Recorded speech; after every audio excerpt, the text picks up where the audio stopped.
Liverpool fans are more divided now than after most wins and most defeats this season. This is quite interesting, man. Let's have a conversation. Cal's in the building. Good morning to you, first and foremost, bro.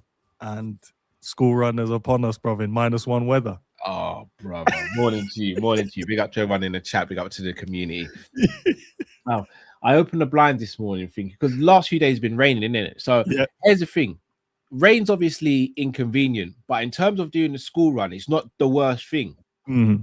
You see, when I opened the blinds and I looked at the car and I saw all the windows were iced up, I was like, this is a problem. So, brother, I had to go outside straight away, de-ice the windows, then turn on the engine to let it run for a little bit so I could clear the windows, then go back in, making sure I'm keeping an eye on the car because I'm still in South London. Anything can happen, you know what I mean? It's just like, I'll take rain over like ice and snow all day.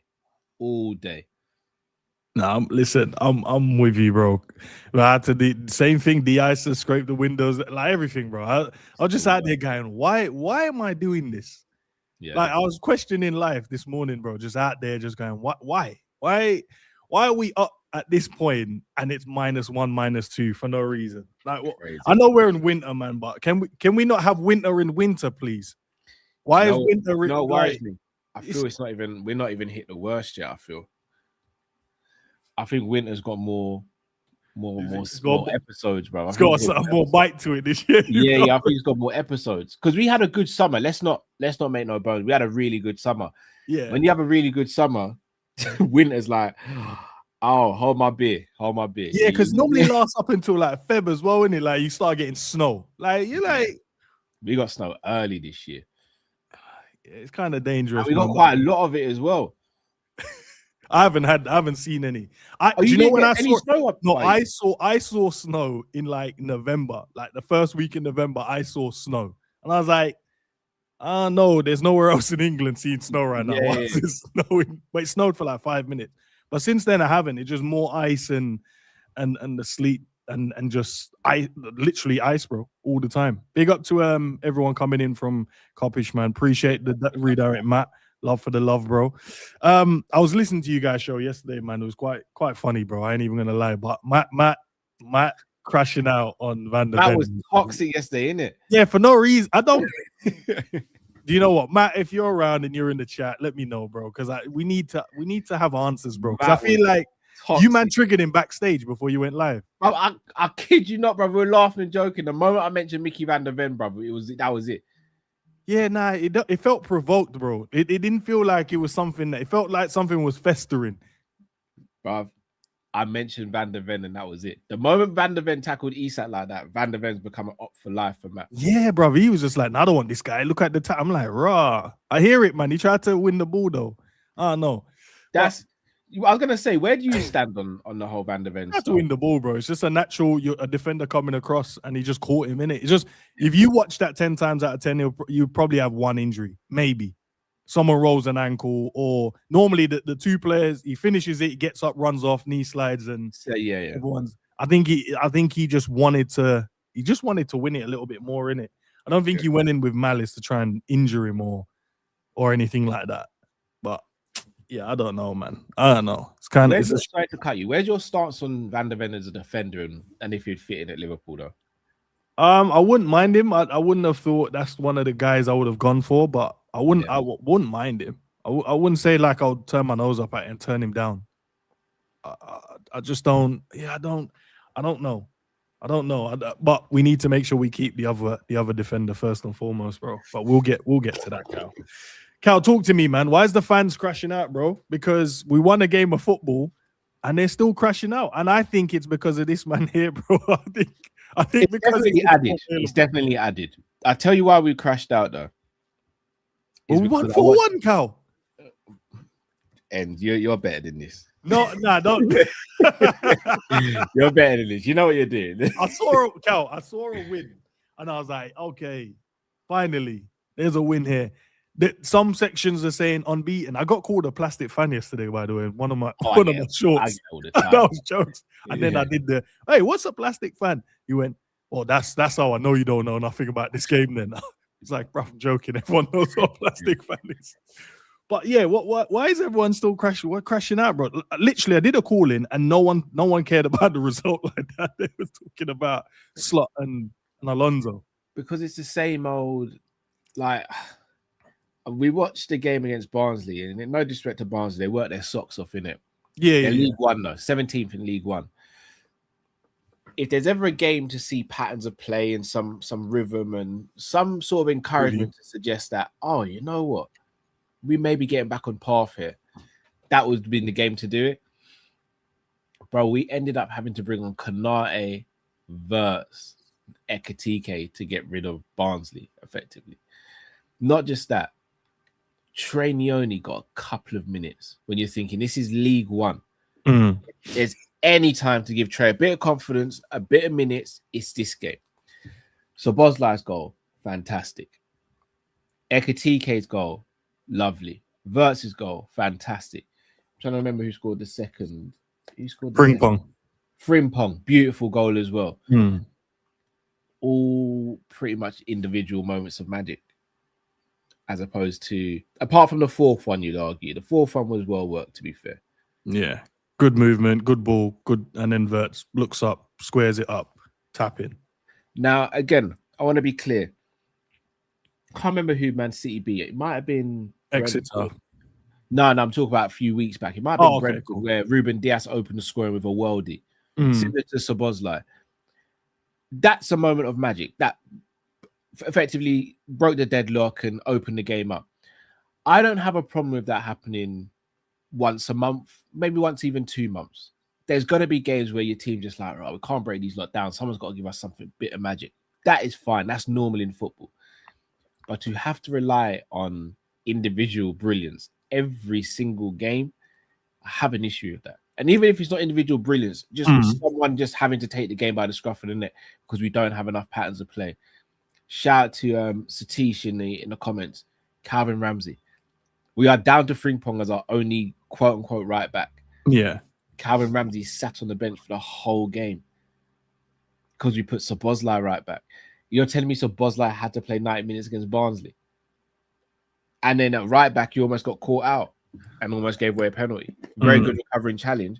But it goes back to my point of stop playing players in their unnatural positions. How are you going to build confidence? And maybe, look, Szoboszlai seems like he's got iron mentality in it. Yeah. You keep on chopping and changing. And 1 week Frimpong's right back. The next week he's right wing. 1 week he's right back. And then, I don't know, flipping Kiesa's in front of him. Next he's right wing and Szoboszlai's behind it. Like, how are you meant to build any partnerships, relationships? How are you meant to build consistency? I'm at a wit's end with this manager. And 4-1, yep, it's a result. It's a good win. But I look at this team and I go, we're fourth in the table. But I'm looking at Man United and Chelsea thinking they're not far off us. And 1 or 2 results going and swinging around, it could be a madness for us. Can we look at it? All right, Cal, don't shoot me though. I'm just gonna try and look at it from a different standpoint. Chat, love for the love, as always. Just hear me out. I hear that, but it feels like now, if I was like a neutral or someone just in love with just watching the team in general, don't really care about the ins and outs, not really a tactical guy, just chilling, relaxing, whatever, right? I just want to watch the team. I would look at it and go, that's a win. And yet the team's gone through a rocky period. But now we're kind of nitpicking how we should score goals. Like we bought for me, a couple of players in there. Isak was on board to being world. I think Wirtz is world class. He hasn't shown it yet, but I think now you're starting to see the glimpse of it. Yeah. But we bought players that can do the individual brilliant stuff. But now we're like, I don't care about you doing the individual stuff, bro. I just want to see this, which this means the pattern of play and all that, which I'm fine with. But we can't stop the superstars that we've bought and stop them and go, no. Don't do no individual stuff. Don't shoot them, even though you've got a great shot. Yeah. Do you know what I mean? Frimpong, don't cut in and take guys on and get a shot off when that's part of his skill sets. Because we might want a 1-2 and then round the back, square it, tap in, because the goal looks a little bit cleaner and better. Yeah. But I feel like we're like nitpicking at this point. Not me. I'm just thinking from if someone's watching and going like, why are they always moaning, or why is there always that negativity around it? Like, we just won 4-1. Why is it not? Let's just, that's a good result, and we're in the next round. Let's move on. Very fair point. And the one thing I'd say to rebuttal that, while there is definitely an element of that, it's because I look at Liverpool and I think a lot of people do and think the way we're performing isn't sustainable for long-term success, or even maybe short-term success as well. Yeah. Not just that as well. I look at it and I think, if you watch the 90-minute game as a Liverpool fan, you watched the whole game, right? Yeah. I mean, that was a tough watch. I like the goals still. I don't know. Yeah, the goals were nice. The goals were nice, but I watched the game and I'm like, it's the same side to side, back to Virgil, back to Gomez, side to side, back to the keeper now and again. It's just like, is this our new style of play? Because if it is, it's not sustainable, and it's not something that's gonna adhere you to the fans. If we're top of the league and play like this, very few people complain, because then you're going, well, the results are the most important thing. We'll celebrate in May. We're like, no one will go back and go for every single game and go, yeah, we'll celebrate in May. Problem is, we're 4th in the league, not by a long shot. Villa are way out ahead of us. Man City are way out ahead of us. Arsenal's not even close. Man United have just got a new manager. Will they get a manager bounce? Plus, they've got no other thing to worry about apart from Prem now, which makes them more dangerous. Chelsea, they've got a big squad, but they're going to want top 4, and they've got a new manager now as well, and they're going to get a manager bounce. And we've still got a manager that half the players don't even look interested in playing for.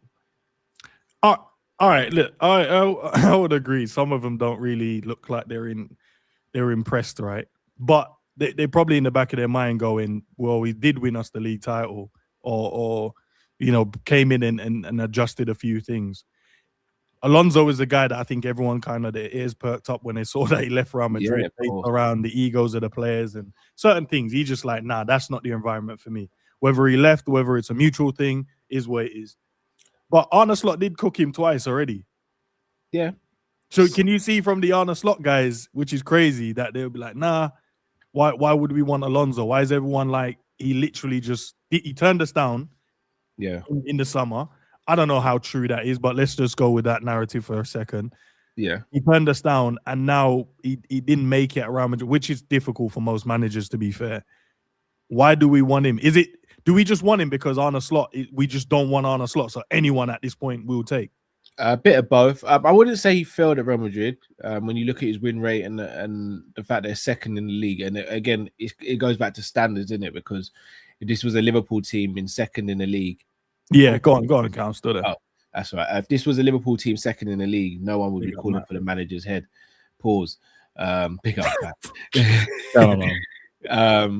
I think an element is obviously the Xabi Alonso allure and just the aura about him, and the fact that he's an ex-Liverpool player and that sentiment there as well.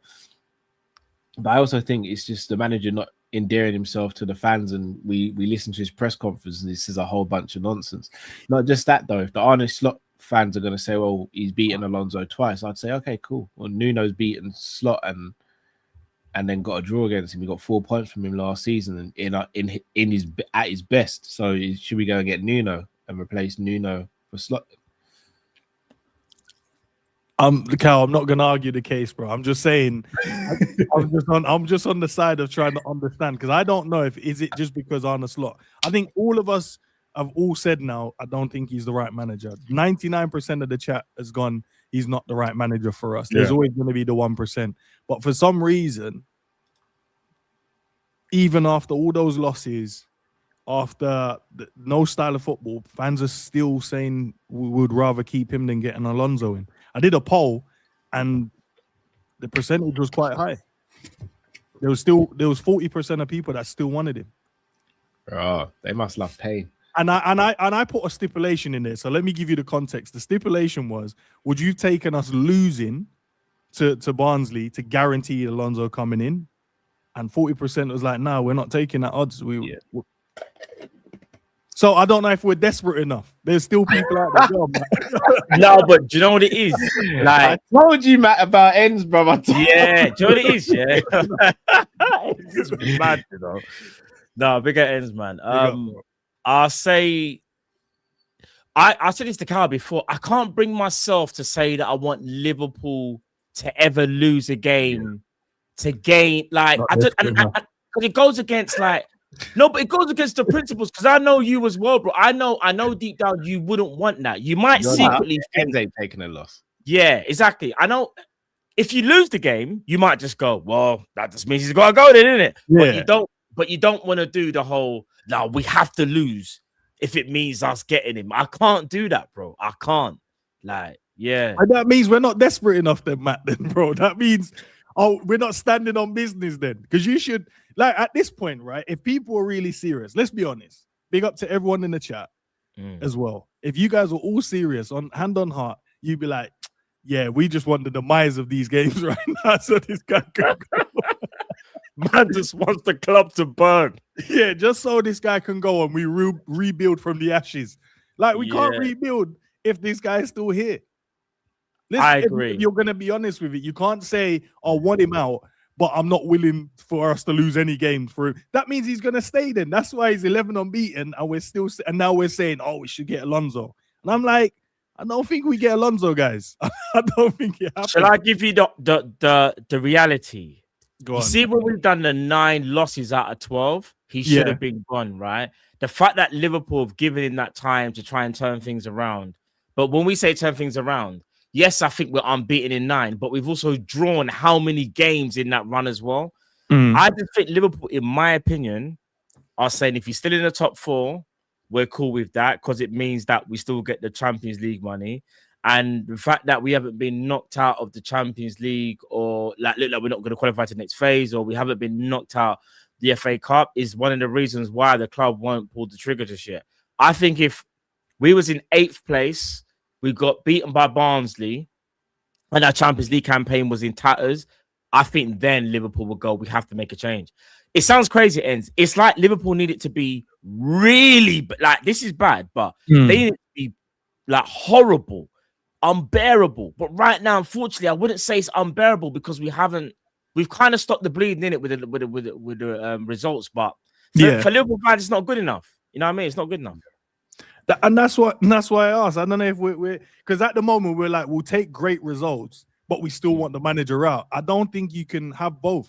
Like, you'd either have to have the run that we had, and then that's when you definitely want him out. And even within that run, man, I told you, most people wasn't serious. We had the civil war, we had the civil conversation, and there were still parts after 19 people were still saying, nah, you know what? Give him time, man. Don't worry about it. So why are we gonna want to sack him now when we haven't lost the game in months?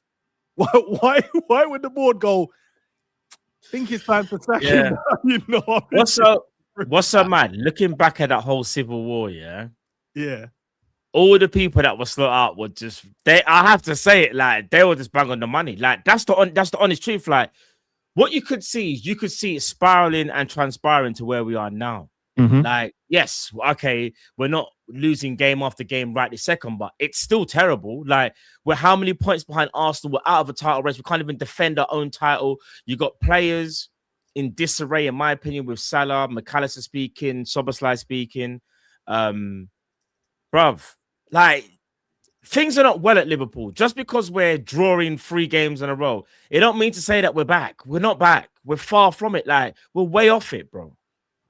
So, yeah. Now, what's your mindset at? I'm gonna throw a question in a poll, I should say, in the chat.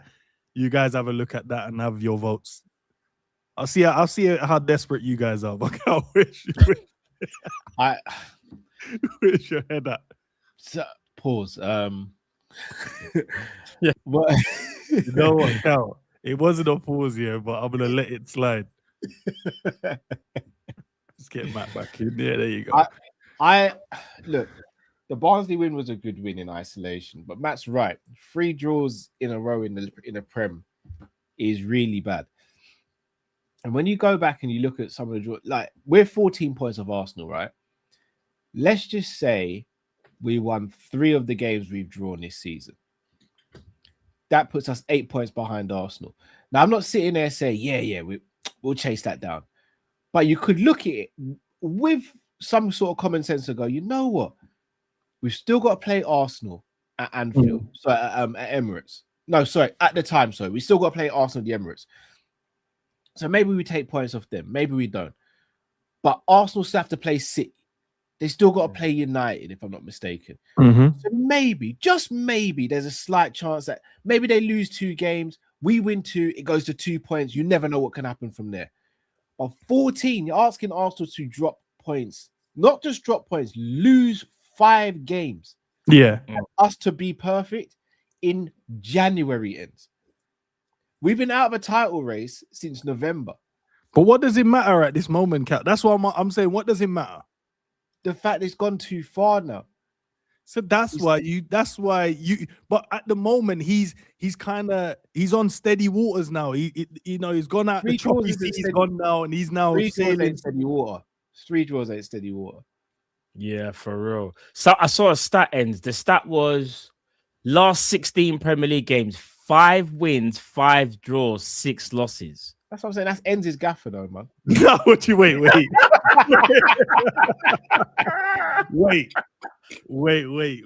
how is he my gaffer, bro? I'm just. You're saying what? So wait a minute, Endz. Are you saying right now because we're not like doing the 9 in 12 losing? Right. You're saying now's not a good time to sack him. Is that what you're saying? I'm not saying now. I'm just trying to show you guys where the board might be thinking. Cal should know this. Cal should know where the head's at, because what the board's saying. Yeah, I hear it. In that moment in time, and let's go and see what the poll is saying, right? No, but Endz, if you're being but all 54% said no way. I told you we're not desperate enough. No, but all jokes no aside, way we could sack him. No, so the question is, Matt, just before you go, would you take losing the next 5 games to get Arne Slot gone? Oh, no. 54% says we're not desperate enough. But go ahead, Matt. 54%. that is the ultimate. That's right. Would you say you want to watch your club burn 5 games in a row? Yeah, but you get the manager gone. Would you want us to? Would you do that, Endz? What, 5 games? Yeah. There's 2 Champions League games in that. Are we qualified at the moment? Are we like safe? We don't know. We did 5 games. We lose the next 5 games. Bro. We're doing it, yes or no? Yeah, I'll take the 5 losses, 5 L's. Yeah, we might as well get him out, bro. Or else we're gonna be stuck here. If he wins them next 5, we're stuck here for another year, guys. After this one, I can promise you one thing: he ain't winning those 5 games. Not all of them. No, we can't even get. Bro, we've drawn our last 3 games, and you think we're suddenly going to win 5 in a row? No, we won our last game, by the way, Matt. Oh yeah, sorry, but the pre-prem games I'm talking about. No, but it's what I'm saying, bro. This manager just gets me so mad. Like, okay, we beat Barnsley, but I'm talking about Prem. No, Prem. We've drawn our last 3. Well, okay. What does Matt? You had a question. You can add this into the question as well. What is Alonso going to bring then? In my opinion, he's been coached twice. All right. So one thing, with Alonso, it's Endz is. Hey, listen. With Alonso, I'm hoping he kind of goes back to Leverkusen principles. I'm not talking about back 3. I'm just talking about principles, because when he was at Leverkusen, bro, he was one of the best coaches that I had seen in Europe for a long time. Yes, they were playing a back 3. I like the way how they were playing football. I like the way how they were diligent. I like the way how they had a very good structure. Don't get twisted. Alonso at Real Madrid is deemed as a failure. You know, the man had a win rate of like 71.7%. I think it was the highest, but obviously he had less games though, innit? Yeah, and don't get me wrong, injuries. Remember, big injury to Militao, injury to Mbappe, who started the season like an absolute maniac, Other injuries as well to Camavinga. I think even Trent got injured, bro. Though, so I don't even know. Camavinga's forever injured. Yeah, you better speak to Carl, by the way. That's Carl's boy still. I mean, Camavinga's cold, but that's Carl's boy. Right, but yeah, I just think with Alonso, all jokes aside, I think he'll lift the fan base as well. Endz. I think he'll connect the fans back to the club again, because we feel disconnected right now, bro. Like, let's be real, we do. Like, and I feel like someone who was a Liverpool legend knows the club. Like, this is something that could really like bring us back. Listen again, he might not necessarily even be like the long-term solution. All I know is that getting him in right now for me is a win-win situation, because I think automatically the players are looking at him like, oh, that's Xabi Alonso, you know, like the footballing mind that he has. And not only that, I want to dunk on Arsenal. Who has the better Basque manager? That's us. Yeah. When your brother was playing for Everton, our brother was playing for Liverpool. Winning Champions League. Yeah, exactly. Spanish manager, you know what they're on tactically, and he'll get us playing good football, in my opinion, bro. He will. He will. He'll bring fear factor back at Anfield. Right now, we don't have fear factor at Anfield. No, you're right. Everyone comes there and plays football, isn't it? Look at Barnsley. I know Barnsley didn't have much of, you know, Barnsley when they're attacking, you know, they didn't care. It looks like every team we play against, to be fair. I don't think any team worries about us. Yeah, which is scary. Cal, you wanted Gerrard as well, like me. You wanted Gerrard like me to come in as like the interim, right? If you had a choice now, chat, would love to know what you think as well. If you had the choice now, Matt, you can answer as well. Yeah. Alonso or Gerrard to come in as Alonso. As the number one. Yeah, it has to be Alonso, in my opinion. Got the experience, bro.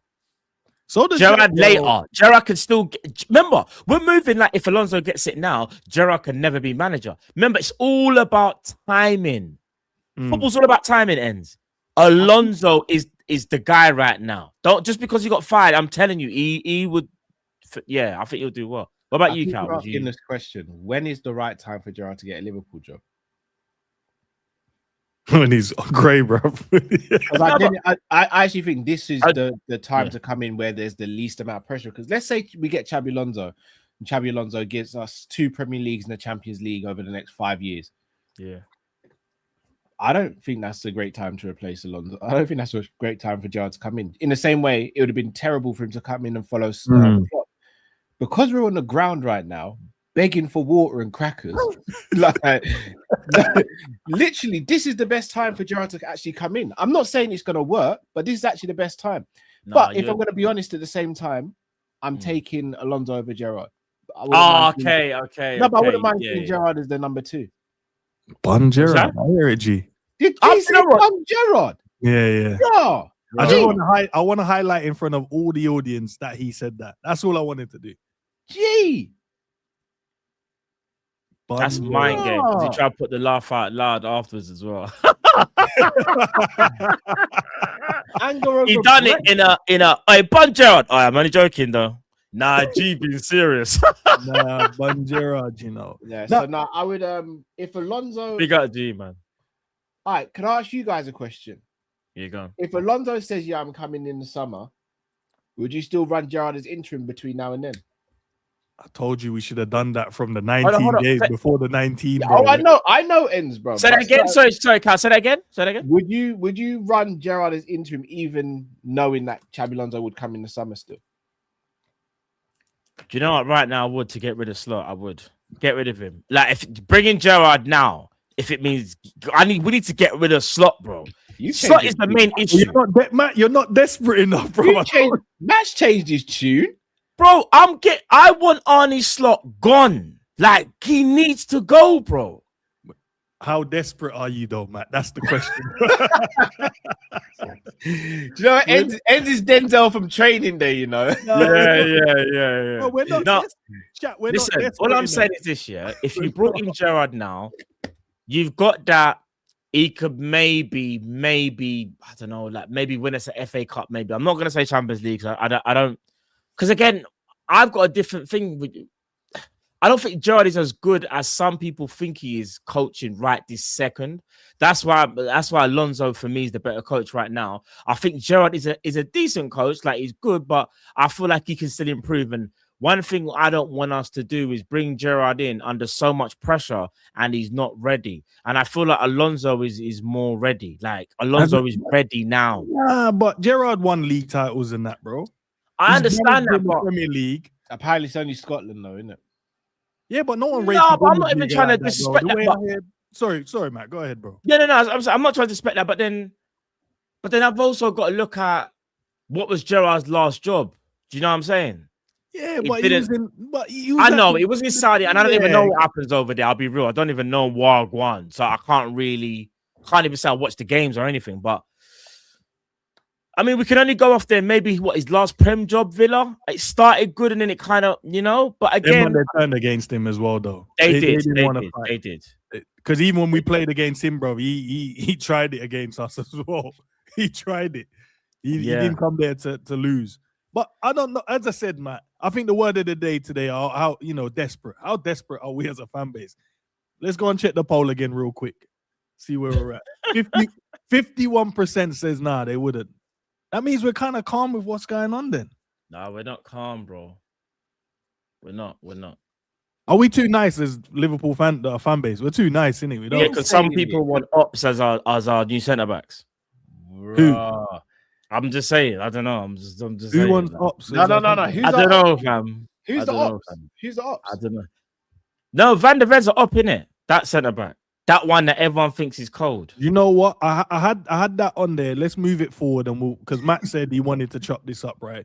So Matt, that look at this, Carl. This is your centre back. He's not my centre back, bro. That's the centre back. Your centre back is in the blue. I'm looking at it right now. Yeah, that's not my centre back. My centre back, Schlotterbeck. Would you take Van De Ven at Liverpool? Who, me or Cal? Cal. Yeah, Cal said he would take him. I heard him yesterday. Yeah, I would, but not as one of my I said it with your chest, bro. You said it with chest yesterday. No, Cal. not as one of my first choices, though. All right, Cal. The reason why I brought up Endz, the stats, Endz. The reason, no, just quickly. The reason why I brought up the stats here is because obviously I'm trying to do I'm doing the eye test. No, hear me out. I know what I'm seeing. Yeah, I know what I'm seeing on the picture, and I'm thinking this guy is not that great. He's just fast. And I said, you know what? If I'm going mad, statistics should prove that I'm going mad. Yeah. I'm looking at these stats. These stats are crazy. What is it that you think that the stats aren't showing us, bro, in your opinion, other than pace? Man's got 28.1 for Jules. I never said he's great, man. What? No, but other than quick, what is it? Why do you want him? Why is he acceptable? So what you saying then, Matt? If he didn't have speed, he would play in non-league. Bro, not non-league. He's just a very average defender. Where I think Liverpool fans are doing the whole because he's fast, that means he's cold. I hear what he's a very average defender. He's just fast. Is he better than Konate then? Because he's no. Like he's saying. They're not even. And again, people will say I'm overrating Konate. The stats that listen, the eye test and the stats prove, bro. The stats. Konate is an enforcer. Even if you want to take away because people say, but the pace. All right, they will take away Konate's pace. I think Konate can read the game better than Van De Ven. I promise you he does. Konate is an enforcer type defender. Van De Ven's just a fast defender. He's just fast. Do you think Spurs' system is a good system for football? I think Spurs' system is better than the one they had before, where they're not as exposed, they're not even playing high line. So now it's relying on your actual defensive nous. How about that? Everything's better than that. No. Thomas Frank plays more pragmatic than my man previously. So therefore, Van De Ven should be having a better year than last year. How about that? No, not necessarily, Matt. Yes. No, not necessarily. They're more okay. So you think, in your opinion, more pragmatic doesn't mean better defensively. But they are better defensively this year. We've been more pragmatic over the last couple of months, but defensively are you telling me Thomas Frank doesn't have better structure than my man, High Line for Life, and who doesn't have better structure than and? So therefore, if you've got better structure, something that we Liverpool fans want, better structure, that gives you a better platform, to do better. Because now you're giving someone an actual platform to stand on, whereas before you're at a net negative playing a High Line for Life, and all you're doing is doing shuttle runs. No, I hear what you're saying. I'm just sitting here telling you, if we had a choice between Van De Ven or no one, I'm going for Van De Ven. But would you say that's also accepting mediocrity, though? Because that's what that's how I feel like it is. between nothing and Van De Ven. No, I don't think that's accepted mediocrity because he comes no, in. No, but do you know? No, but do you know? But sometimes I'll be real. Sometimes you might have to wait though, bro. Mediocrity is not always a good thing just because you're getting it now. It's like saying, all right, cool. I know I'm going to buy a cheap pair of trainers, yeah, because I need some trainers, but their trainers going to brock up in 3 months. I might as well have waited and got the more expensive ones. Not if you got nothing on your feet at all, man. But but we do. We're just worried that the shoe might break. The shoe hasn't broken yet. We're worried the shoe's going to break. Hold on. I love Joe Gomez. We're not sitting there saying we can rely on Joe Gomez. No, we can't rely on Joe Gomez. I don't want to put this shoe going to break. Matt, I don't want to put this in the atmosphere. We are one situation away from having Virgil or Konate partnered by Gravenberch for the rest of the season. I hear that. Or Endo. I hear that. Why haven't we not given Konate then? Because looking at them stats, Matt, and I appreciate you sending me those stats to back up your argument. So, Cal, it wasn't me, just to let you know that was Matt. Matt. I've never seen Matt bring stats to an argument before. This is dark. No, bro, because people think I'm mad. When I say it, oh, Matt, you're just doing too much. No, this doesn't back up. I say, okay, cool. Well, the only way I can do that is just quickly find some stats that can kind of show you what I'm trying to explain. Because sometimes when you explain and you get hot-headed, sometimes you don't say the right thing. So all I tried to do, was to say, listen, I'm not saying he's the worst defender in the world. I'm not saying that. What I'm saying is, though, I think he's average, and I think we can do a lot better than Van De Ven. And I feel like if we get him, we're just getting him for getting him's sake. If that, like, we're not getting him because he really improves us. Like, I think it's just like a desperation move where we might be able to get around Cal. Do you get what I mean? He improves the squad. Shouldn't we not use that money and try and give Konate a new deal instead of messing him around though? Yeah, we should be, but I don't know what Liverpool's trying to do right now. Because if we're gonna lose him and then get Van De Ven, I'm with Matt still. We're gonna lose. Could you imagine if he's the replacement? We're finished, you know. Bro, if Van De Ven is the replacement for Konate, we're done. Because Cal keeps asking for Slotterbeck, and there's no links to Slotterbeck. I know. This is what I'm saying. Right, but we live in the real world, Cal. Like, there's no links to Slotterbeck at all. we were in December, but it's obviously got mad quiet now. So I'll be honest with you. I don't think. No, who linked him, bro? I ain't talking about like someone made up paper, bro, saying yeah. No, I reckon Slotterbeck moves in the summer because of the World Cup. If there was no World Cup this summer, I think we could get him in January. So why wouldn't he go like Interstellar is saying it's about why didn't he go Bayern? Why wouldn't he go Bayern? He might go Bayern, but I think we could tempt him away from Bayern. Look, I know we did that with Wirtz, but we ain't doing that with another. Tempt you away from Bayern, sorry, Cal? Slotterbeck. No. What if your Slotterbeck goes from Dortmund to Bayern and we got to based on our season? You think based on from Bayern? We can't buy him from Bayern. I'm saying we could potentially get him before he goes to Bayern. Based on our season, Cal. I'm not all right. That's the caveat. But here's my thing. And the manager's still here, yeah. Yeah, if the manager's here, then I'm writing off the summer. Here's my thing. I'm just gonna say it, and the chips are gonna land where they landed. I know I'm gonna get crashed out. I'll say what you want to say, man. It's all right. I'm sick of us having to rely on a 34/35-year-old Virgil van Dijk. Wow. Watch Endz spin it now, Matt. No, I'm not gonna spin anything. I just want 5 seconds. The way man said wow was like I said, Virgil is dead. Get him out of the club.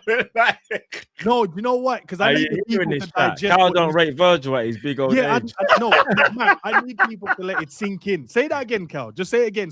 And then we just pause for like 5 seconds so the people can let that sink in to hear what you said. Because I don't want no one to misunderstand. Yeah. I don't want us to have to continue to rely on Virgil in the same way Man City. No, that's not what you said. That's not what you said.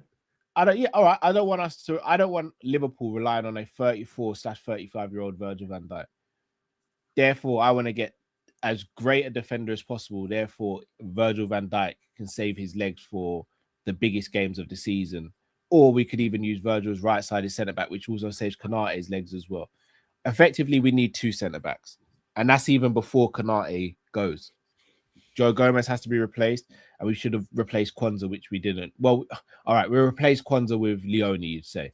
But we still need 5 centre-backs or 5 players who can play at centre-back. If that means you get a left-back or right-back who can play centre-back as well, run me that. But either way, we need 5 players who can play at centre back and not makeshift. I'm not talking about Grav or Endo or flipping Sobozlai if the manager loses his mind further than what he has already. I'm talking about bona fide players who can play at centre back, just like Chelsea have, just like Arsenal have, Man United, Spurs, if I'm not mistaken, got flipping 5 centre. Everyone's got 5 players who can play centre back apart from Liverpool.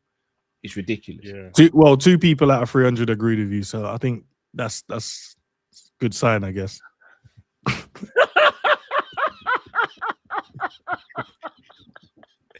It is nasty work. Man said the odds are in your favor. Nah, you got 2 people out of 300, man. Look, listen, I threw up another poll. 52% said they wouldn't take us losing 5 games to get Arne Slot out, so that means you guys are not desperate enough.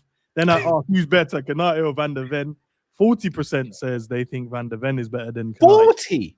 40%. So it's 60% Konate in Konate's favor, 40% Van De Ven. So wow, that surprises me. What was the Van De Ven Konate thing you said, Endz? So who's better?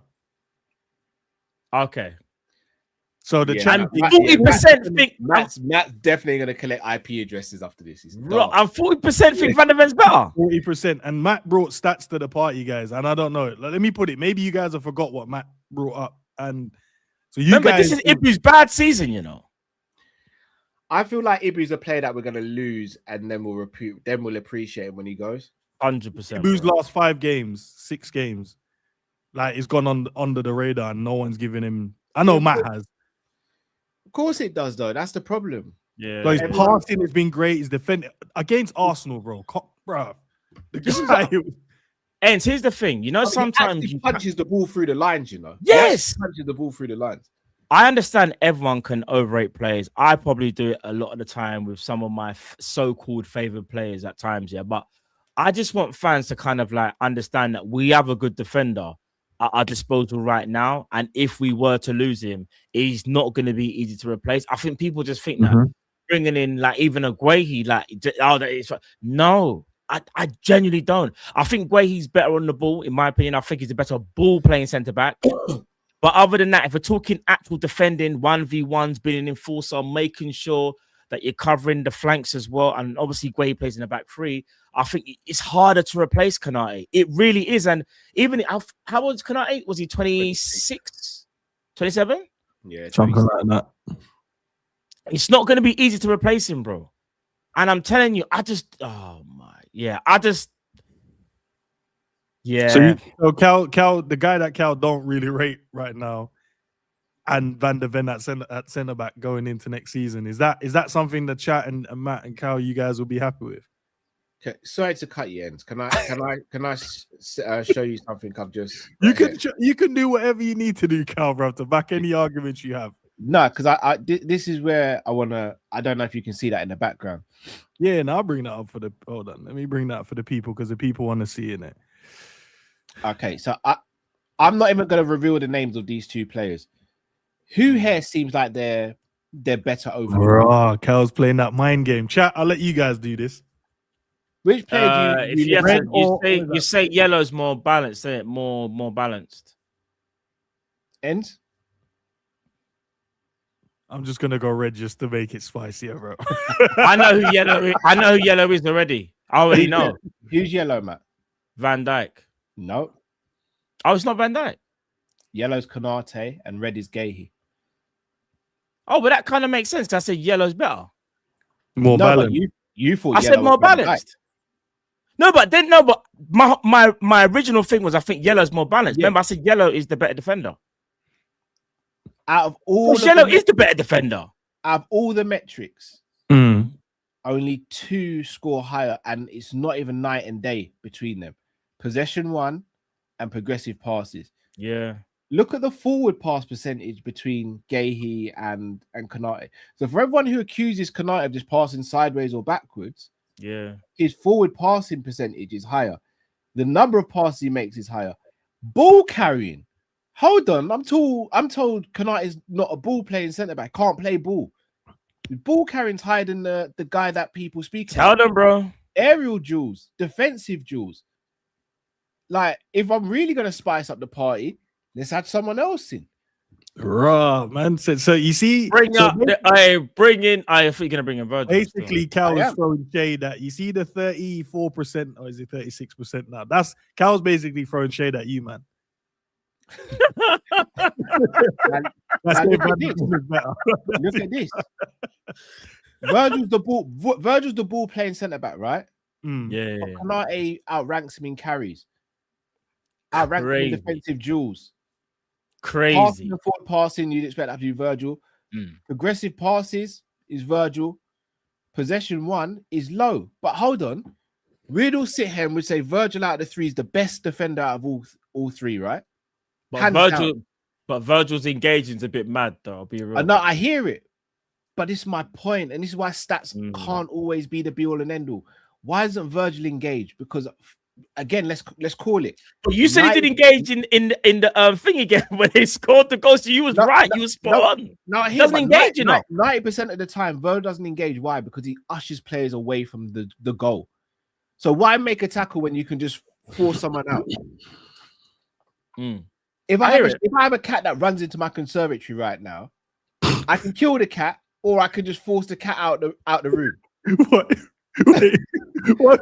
Hey, man, bringing animal cruelty to the show is mental. No, Kel, why was that the first thing? Man thought of animal cruelty. Because I can if the cat comes into my conservatory, I can kill the cat, but then I've got... You could have said a moth. No, because a cat... Man went for a cat. Who was it at West Ham that did that? Cal turned into Zuma for a second. Cal's turned into a maniac.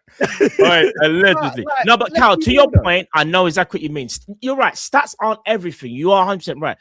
But what it is, though, is that... Crazy, Darwin. That's crazy. I kind of wanted to say, and again, this goes back to like Van De Ven, yeah? Like, Van De Ven is average, in my opinion. I think Guehi's better, Konaté's better, Virgil's better. They're all better. The Guehi thing, Cal, I'll be real. Guehi's better than Van De Ven as well. Yeah, I think Guehi. Yeah.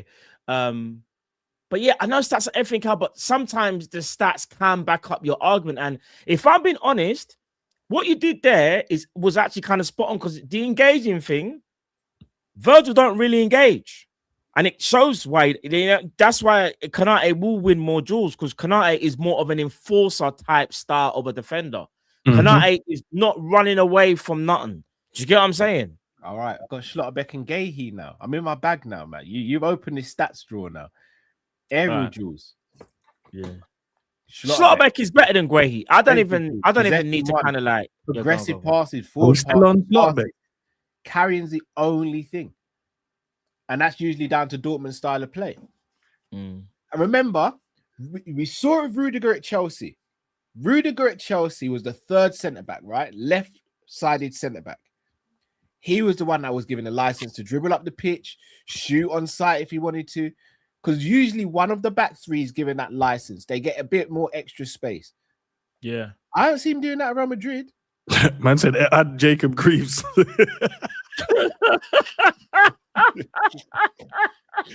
That's crazy. Yeah, that was a dark comment, FSG, to like that. That was dark. That's mental. You might as well add, like Jacob Greaves is probably more realistic than Schlotterbeck.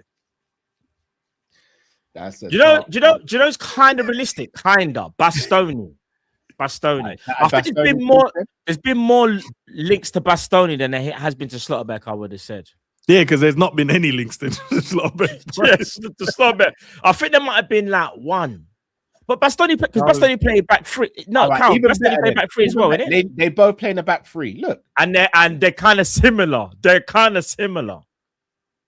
Less intensity though in Italy, so less intensity. I wanted to ask you guys, man, about our boy Rio, man, in that game. What did you guys make of him? Because he doesn't get much minutes. He looked like he pulled his hamstring, but I think what the managers come out and said he was cramping it. Yeah, I think he said cramp. So, yeah. What did you guys make? I know Cal ain't really a fan of him, but what about you? No. What? Cal's worried about his minutes. Wow. Cal says I'll say this. Yeah, don't need to worry about 17-year-olds and that. Like, but Matt, I know you're an academy starlet and that, bro. We care about those players, bro. 100. Where Matt academy starlet? Matt. Yeah. Why are you throwing Matt under the bus, bro? Why are you saying that for? Like he said something mad. Man's acting like I ain't spoken about players that have come from the academy or something. What are we doing there? What are we doing there? Up until about a year ago, Matt hated our academy. No, that was 2 years ago, I think. I said that. He wasn't wrong, but he wasn't wrong though. We weren't. Might have been 2 years ago. Still. No, not last year, the year before. Yeah, maybe or 2.5. Like I was not happy with what I was seeing from the academy. No, but all jokes aside, Rio didn't have the greatest of games, but one thing about Rio is a prospect. He's dangerous and he's fearless. He's not gonna have the greatest of games all game, especially when at certain points he had the ball and everyone else just ran away from him and said, "Rio, go cook 5 players." Just go keep cooking them. Like did you see the difference when Flo and Wirtz came on?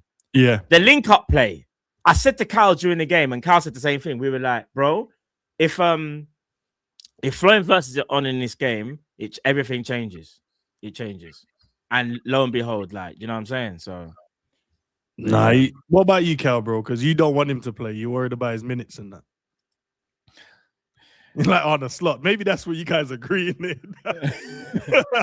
Minutes. The issue I have with the whole Rio thing, and it's not just Rio, I think it's our wide players as a whole. We don't have a system that's ever going to benefit.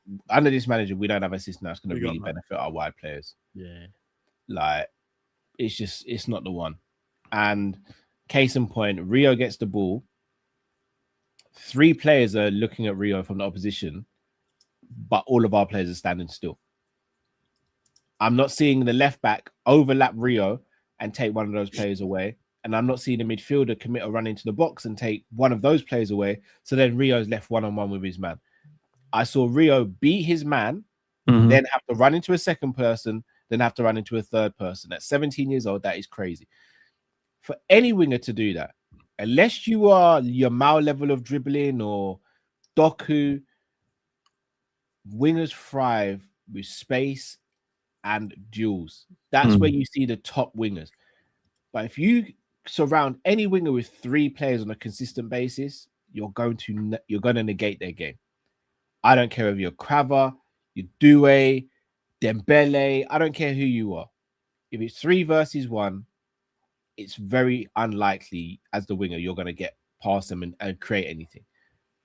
Instead, if we change the tactics round, which ain't going to happen because this manager is just hell-bent on having these fullbacks invert, you have one of the fullbacks overlap Rio, and then you have the third man runner from midfield to take away someone else, and then you open up space. It's simple as. Which is why I don't crash on Chiesa when he plays on the right, because what else can he do? Frimpong is, with all due respect to him, he's a knock and pace merchant from the right wing, but he shouldn't.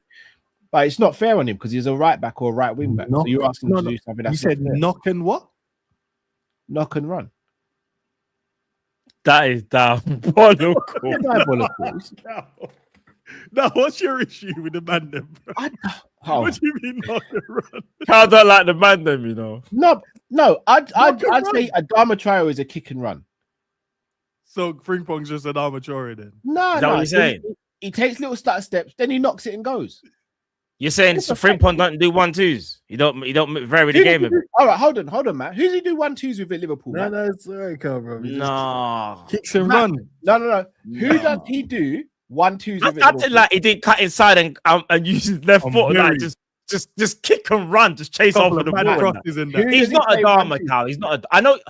I think I know what you mean. Right? He relies heavily on his athleticism, which is fine because he's an athletic flying fullback. But I think kick and run is a bit harsh. I think it might seem like that if he's playing. No, can't hear me out. I think when it's right wing, there's difference in it because you're asking him to be a winger. How's he supposed to get? He hasn't got that dribbling. He hasn't got that techie thing.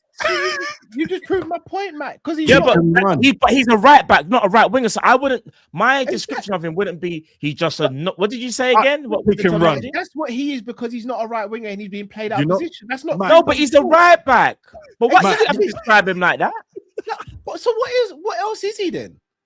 No, he's a good overlapping defender. Matt, when you was in school, when you were in school, not a right winger. Who did you label a kick and run player in school? The dead baller. Yeah, exactly. No.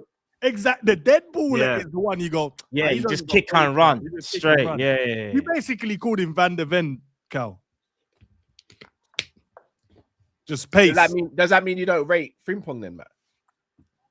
Who doesn't rate Frimpong? You, because you said he relied. No. What you said, didn't he? Just pasted that. No, I rate Frimpong. Okay. He's a good. I think he's a good right back and a decent right wing back. What it is to Cal, he's not a right winger. He's a good right back, and he's a fantastic wing back. Yeah, he's just not a wing back. He's just not a right winger. But I understand. Yeah. So when he's playing right wing, what does he do? No, but you said you want your wingers. You didn't even do semantics. You just literally said he'd kick and run after the ball. I was like, that's mad. I said he knocks it and runs. What does wingers do though, Cal? They dribble and go past players, right? Yeah. Does Elise knock it or kick it and run? Sometimes he does. Sometimes.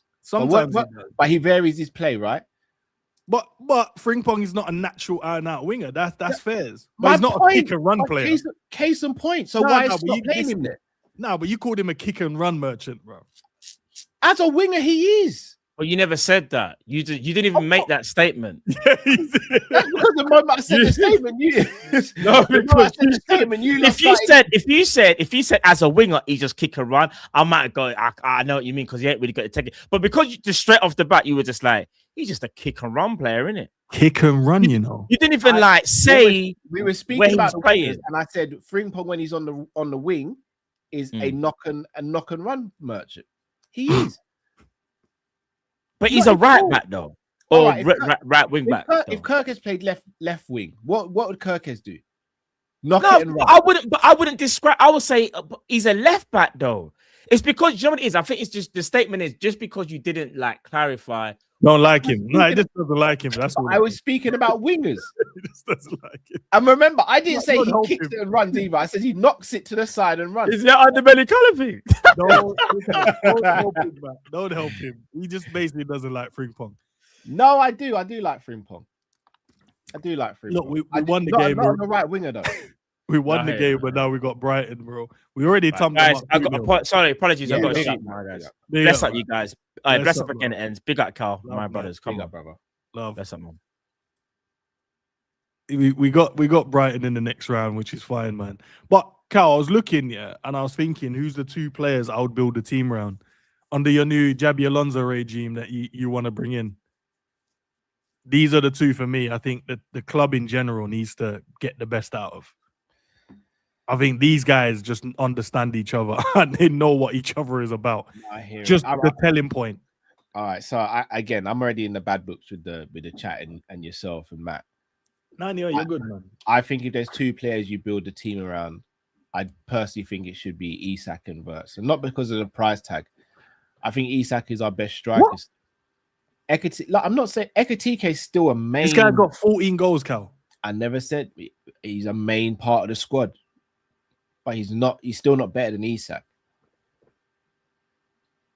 He's not better than Isak yet. Could he become better than Isak? Absolutely. He could.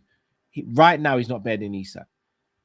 He's just not. Isak's cold, man. Because he's had the season he's had, I think everyone is sleeping on what Isak is. There's a reason why, as a fan base, we lost our minds when we signed Isak. Isak is still the guy. So if you're going to build around two players right now, for me, it's Wirtz and Isak. But Ekitike is still that guy as well. We don't have an issue with having Ekitike and Isak. In fact, the fact that we've got Ekitike and Isak means, in my opinion, we have probably the best balance of two strikers in the world.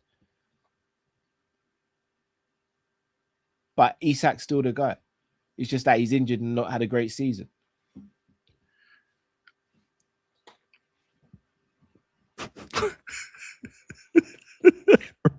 Isak's better than Ekitike. I love Ekitike. Ekitike is my guy. I rate Ekitike higher, but Isak is better.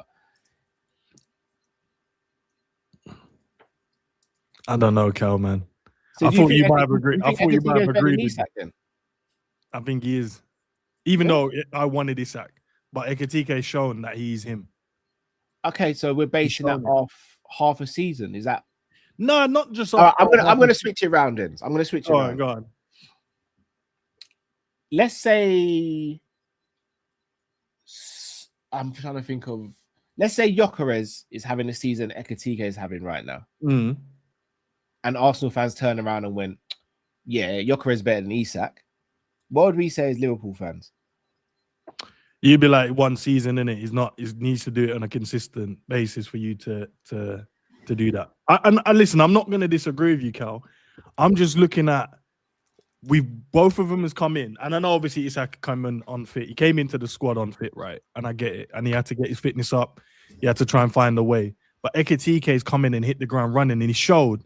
Yes. Even though the team isn't performing, he can still get his. Obviously, he's had dry spells this season where he didn't score, but you can tell like this guy doesn't need the team to do well. He can do it on his. If you need him to, he can do it on his own.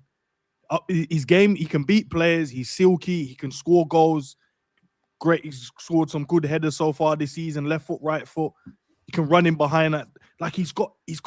Maybe his hold up play is one of the things I would say he needs to work on, because I think he loses a lot of duels when it's knocked up to him. But I also think Isak has that issue as well. They're both not great in that area. But I don't know, Cal, man. Like, even though I know Isak's going to be here for years, I would build it around Ekitike and Wirtz. So would you have Isak as your second striker then? It would have to be the second striker for now. First, I'm not saying based on form, you know. If Isak's fit right now and Ekitike is still performing the way he is, then yes, like I'm all about the form player. But like we're talking about a 5-month spell right now. And again, let's have it right. Before Isak got injured, it was one shot against Spurs and in the back of the net. Ekitike hasn't shown me that level yet. Look, if Liverpool change the way they play, then maybe there's an argument there to be had. But if with this current style and system that we're trying to do, Ekitike suits us better than Isak does. First, I agree with that. But at the same time, how often was Isak playing with Wirtz? How often was Isak playing in a team that was actually, as you like to say, on steady waters? Not often. He's had a couple of games, but as I said, the context to it and the caveat is, look, he weren't fit, and then he got that injury. I think he picks up the groin injury, come back, and then now he's picked up the leg injury, so he's going to be out for a little while. But remember though, look at his finish against West Ham. He's finished against Spurs. Like, I can say the same for Eki as well. No, I hear that, but as you said, Eki is coming to joined at a time where the environment was better suited for him. To go from May to September without any game time is a big thing. And then you're coming into a Liverpool team managed by a manager who has no philosophy on actually getting like service to your strikers. Do you know what it'd be like? We all know Haaland relies on service, right? I'm not saying Isak relies on service as much as Haaland, but he does rely on service. It'd be like me going, yeah, I'm Ekitike better than Haaland, or you should build a team around Ekitike and not Haaland. You build a team around Haaland because when you get the best out of Haaland, you get the best out of your team. And I genuinely believe you get the best out of Isak and we become a force to be reckoned with. But at the same time, if Isak's not in the team and I've got Ekitike there, oh, bro, like, I'm good. Like, you see when Isak got the injury, I'm obviously upset. But I didn't sit there and go, I'm worried about the striker situation. All I was worried about now is I hope Ekitike is not running to the ground. But I wasn't worried about the situation because we've got Ekitike. And I think that's probably the best compliment I can give to him is that we lose an Isak and I sit there and I go, right, the drop-off's not even mad because we've got Hugo, we've got Ekitike. Like, I've never been blessed to be in a situation like that since we had Anelka, Heskey, Owen and Fowler at the team. We ain't been blessed like that since then. Even when we had Suarez and Sturridge, they play together. But Isak is still the guy. Let's see if the chat agrees with you though, Cal. Put up a poll in there. Who'd you build the team around? 59% said they'd rather it around Wirtz and Ekitike. Yeah, I can imagine though, because it's what's happening at the moment. Well, 60% now. No, but I think it's just they've seen one player's come in and hit the ground running and the other one hasn't. I want to just rebuttal a few things. Shout out to the chat. Because people will say, oh, Ekitike is the better footballer. But it wasn't that long ago that Isak went to the Emirates and dog walked Gabriel and Saliba. Dog walked them. That was the other Isak, though, not this version. That was the Isak that literally a calendar year ago. A year can make a lot have changed. No, you're right. Literally a calendar year ago, he dog walked the consensus best partnership in the Premier League. It wasn't that long ago. I saw him pick up the ball in his own half, dribble down the line against Everton, beat about 6 players, and put on a plate for, I think it was Jacob Murphy. Like, are we really going to do this whole, when he picked up the ball against Liverpool last season, takes one touch to take Virgil out of the game and then smashes the ball past Kelleher? Why are you throwing us under the bus to big him up? It genuinely feels like, because of the start Isak's had, everyone's like, all he is just a good finisher. Like, so what? Isak ain't got a good touch. Isak ain't got good passing. I don't think no one said that, though. No, but I'm looking at the chat and people are talking like Ekitike is on another level as a footballer. It might be though, Cal. He might be, bro. No, but then he's got to prove that then. He can't prove that over the span of 5 months. You can't. Not when I've got so much data from the other player. Form is one thing, but to say someone's better than the other player after 5 months is crazy. If an Arsenal fan was saying their player is better than one of our players based on 5 months, we would go crazy. If Saka started the season better than Salah, and they were like, yeah, Saka's clearly the better footballer. Saka's clear. We'd be like, Saka over Salah. Cal, I'm not here to argue. 5 months. I'm not here to argue with you. Big up to White. I'll read these super chats. Before I read the super chats, guys, what I'm gonna do for 5 to 10 minutes, guys, I'm gonna throw the link in the chat. If you got any questions you want to jump in, quickly ask me and Cal. Maybe off the discussion you've heard today and disagreed with Cal. Most of you guys have to be fair. If you want to throw some questions at Cal, myself, happy to do so. But I'll throw that in a second. Big up to Ice.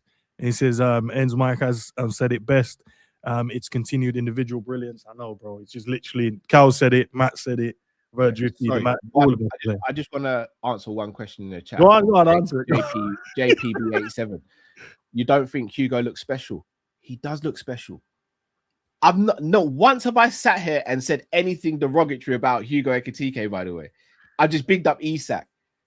But I'm going to ask you the question, JP. Is Isak special?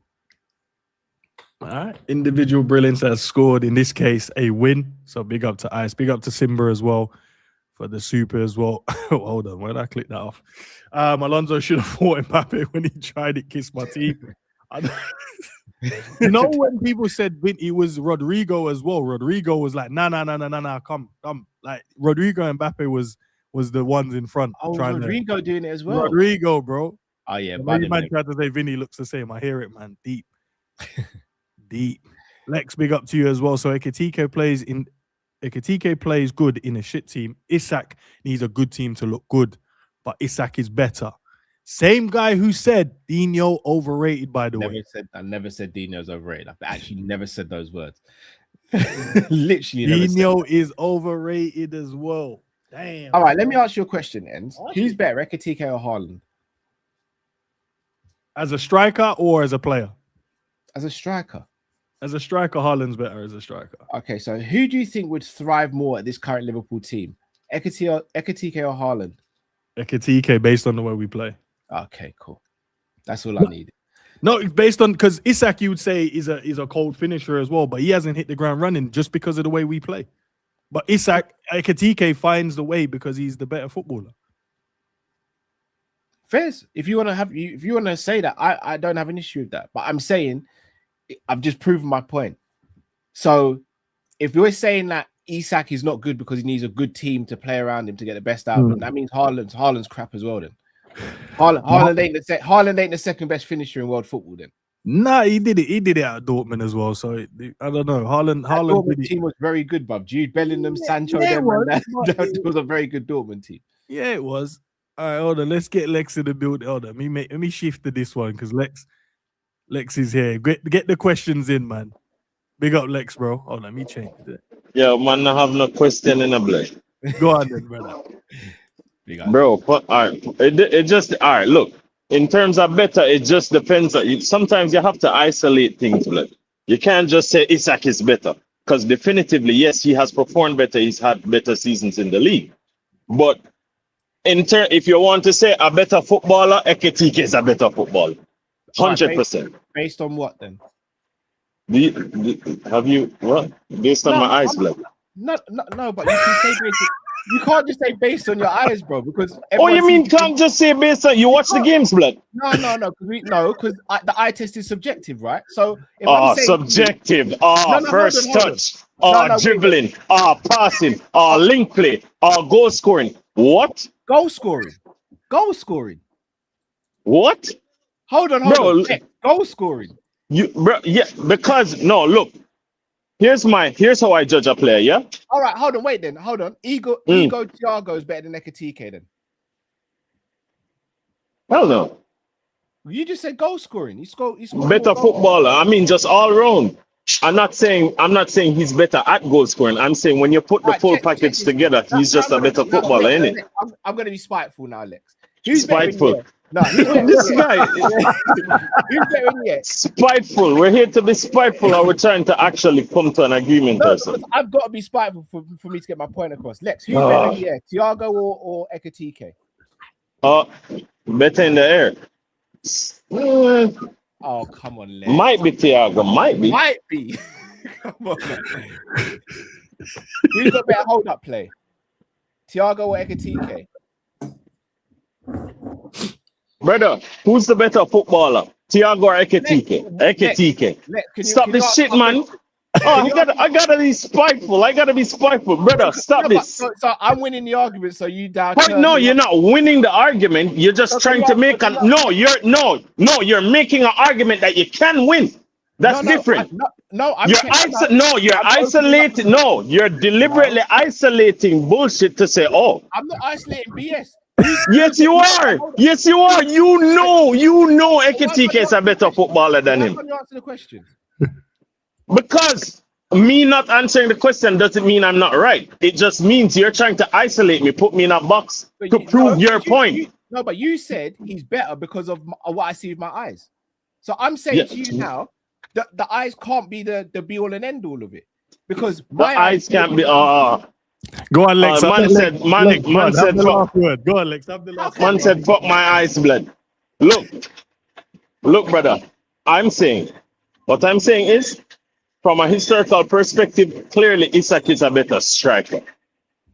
But from a footballing perspective and an all-round perspective, like when you put a player on the pitch and you say, yo, make something happen, I'll give it to Ekitike, innit? Okay. Big up, bro. Big up. I'm gonna bring the next guy in. Big up, bro. I just can't. I can't get along with this guy, bro. We don't need to get along. I can't get along with someone who don't want to have a constructive conversation. I'm coming on there to speak to me and saying you can't get along with me. That's your own prerogative, bro. What are we doing there? See what you did, I need to get along, bro. Cal, you've triggered the chat today, bro. I got bare friends, bro. I don't need my man, bro. Like, why's acting like I'm gonna lose sleep over my man, bro? Cool. No, Cal, bro. You triggering the chat today, bro. We can't get along, bro. I'm not your gal, bro. What are we doing there?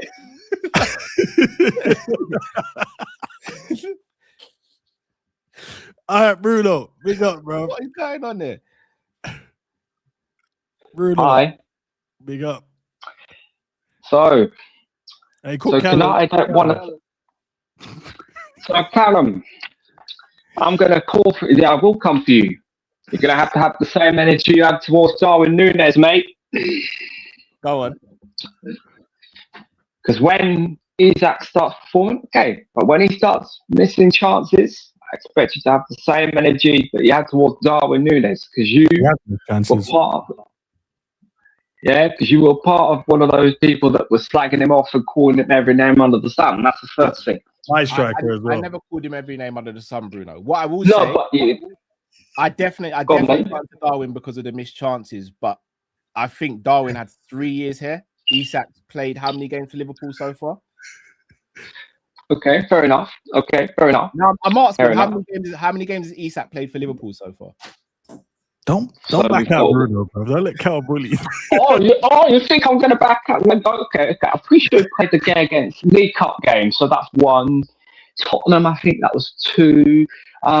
He played a couple. I think it's 5 games, possibly 6 games if I recall. 5, 6 games, a couple of substitute appearances here and there, if I remember correctly. Yeah, I know his fitness is. He needs to get up to fitness. So don't you think it's disingenuous, Bruno, to say that he should be compared to Darwin based on Darwin missing? So Isak's played a grand total of 781 minutes so far this season. So what is that? So 90, 180, so at least 7 games, potentially 8. Fair enough.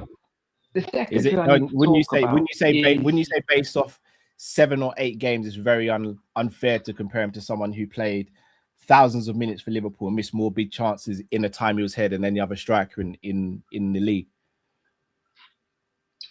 Yeah, understandable. Fair enough.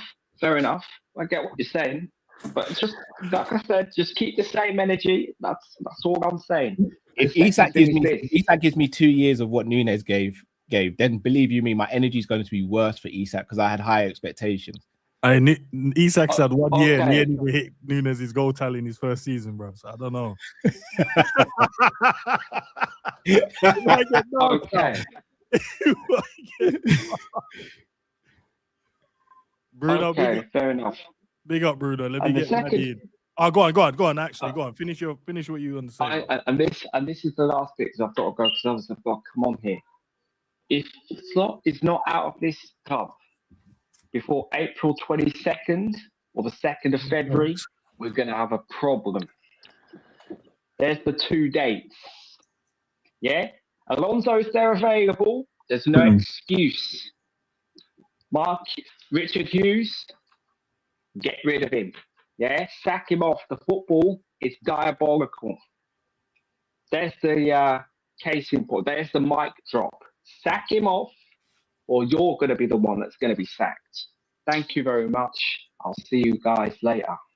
Peace, man. Big up. Big up, Bruno. Hey, Cal, sack him off, bro. Because I wouldn't need to say sack him off really quickly and see what... We got MADDI.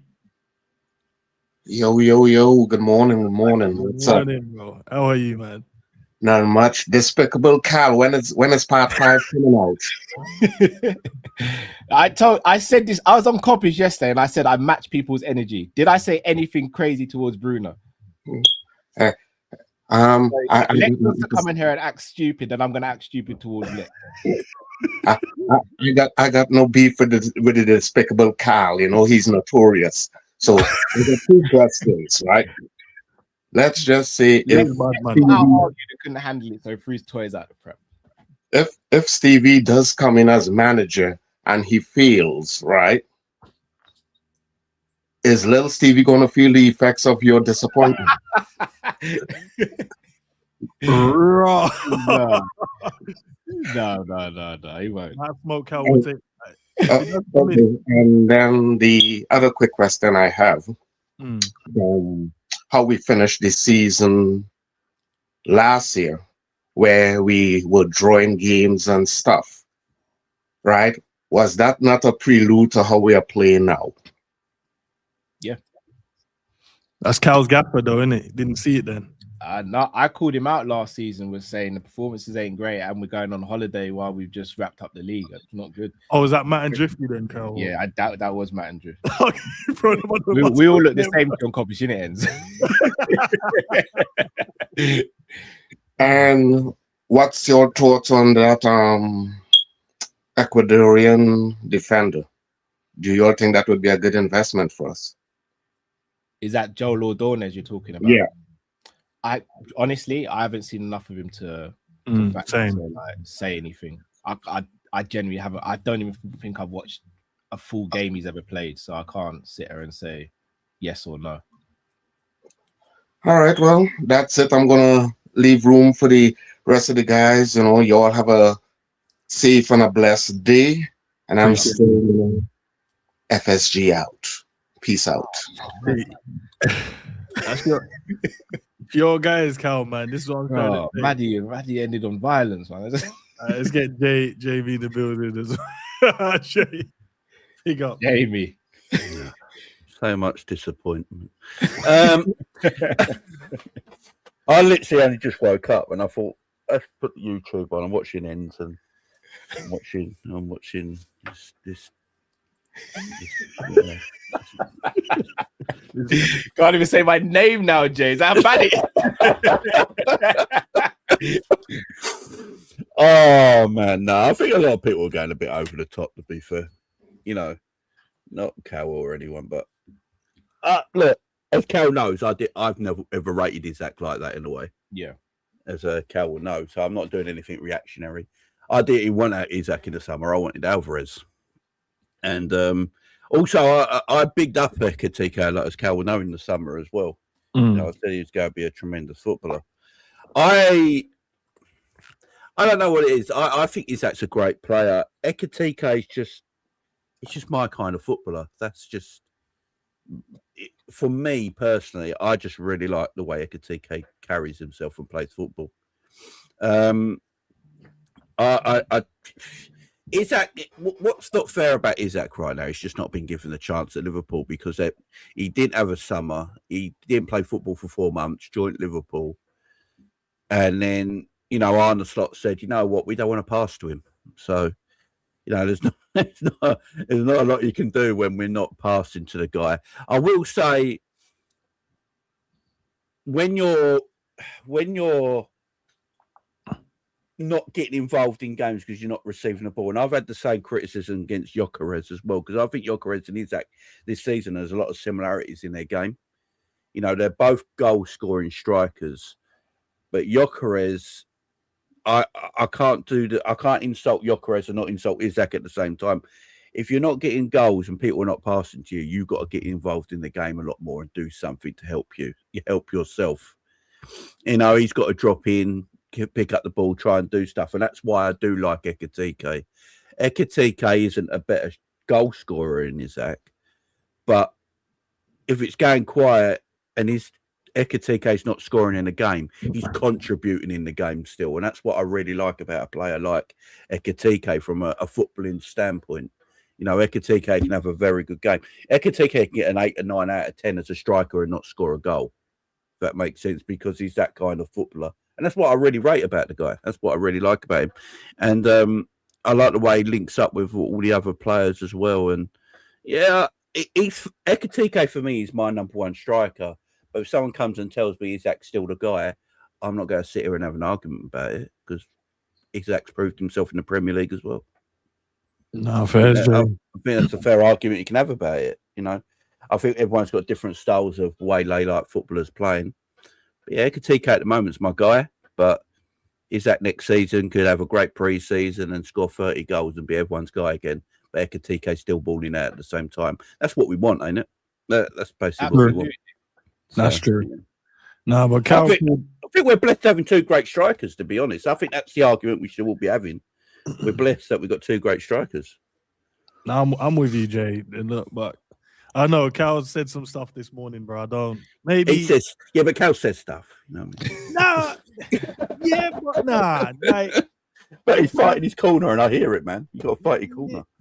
Yeah, nah, I hear it. Well, but you know the one thing though, Cal. Shall I tell you what it is? I just think there's a lot of revisionism on what's going on at the moment, and I don't mind people having a favorite. Like when you said, Jay, like I prefer Ekitike style of football. Like, I don't have an issue with that. Like everyone has a certain style of player that they like and all that.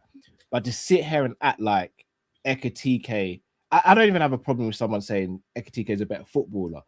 But you see, if I was to ask Endz that question, Endz would give me reasons as to why he thinks Ekitike is a better footballer. He wouldn't just say something like, because I can see with my eyes. Because we've all got eyes, right? No, on the real, we've all got eyes. No, yeah, we got two. God's blessed us with two. Endz, bruv, we could both be all right. I'll use life for example. We both got eyes, right? You might look at a woman, think she's attractive. I might look at the same woman and think, oh, she's not really my cup of tea. Yeah. Does that mean I haven't got eyes? Nah. My eyes ruined me 20 years ago. It's subjective, right? Using your eyes and then forming a decision based off looking at something is subjective based on what you're looking for and what you like, right? Mm-hmm. So if you were to say, well, you know what, Cal, I think Ekitike's got better dribbling, I think he's got better passing, then I'd be like, fair ends. I might push back on some of the points and go, I think he's, and use some examples. But yeah, this notion that Isak's just a finisher, not a good footballer, I'm sorry, when did this happen? Like, genuinely, when did this happen? Because I remember when we were linked with Isak in the summer. I remember when we put in a bid for Isak and got rejected. I remember so many content creators going, why don't Newcastle just let this guy go? So if we already had Ekitike, why were you so upset that Newcastle were holding on to him? Why were you so ecstatic when we signed him? It's kind of bewildering. And why is it 5 months later we're sitting there going, well, he's dead then? Did anyone say that in the chat though, Cal? Did you just throw someone under the bus? No, there's people in the chat calling him Abdi and all that. I know Xabi says it tongue in cheek. There's genuine people in the chat who are like, nah, this guy. It's around as well. People have been someone talking about broke his leg.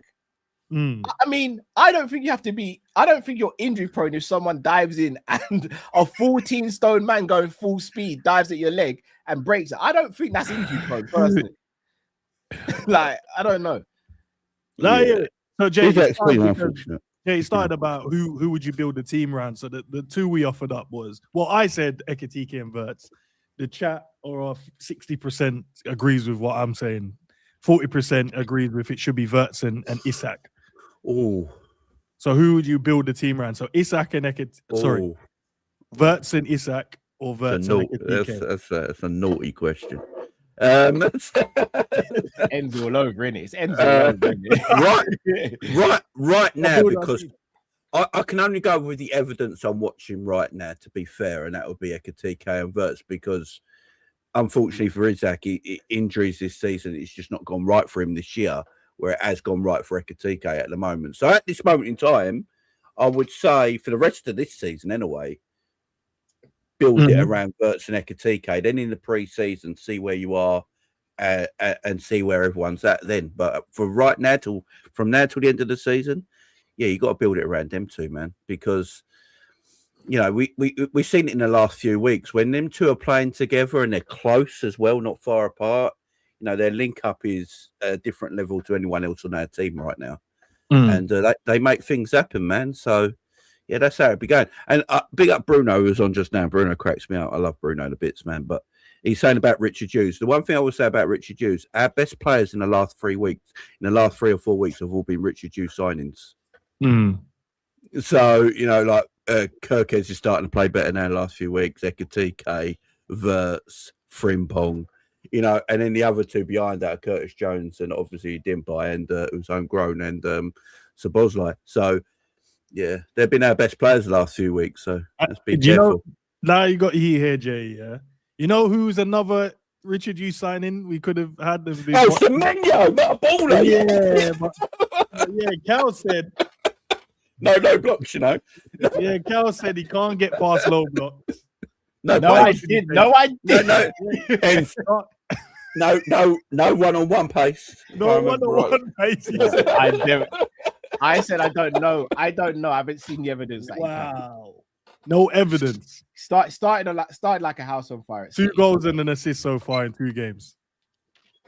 It should have been what, 3 goals? Yeah, it should have been. Yeah, and that back heel was quality because he saw it coming. He knew what to do as well.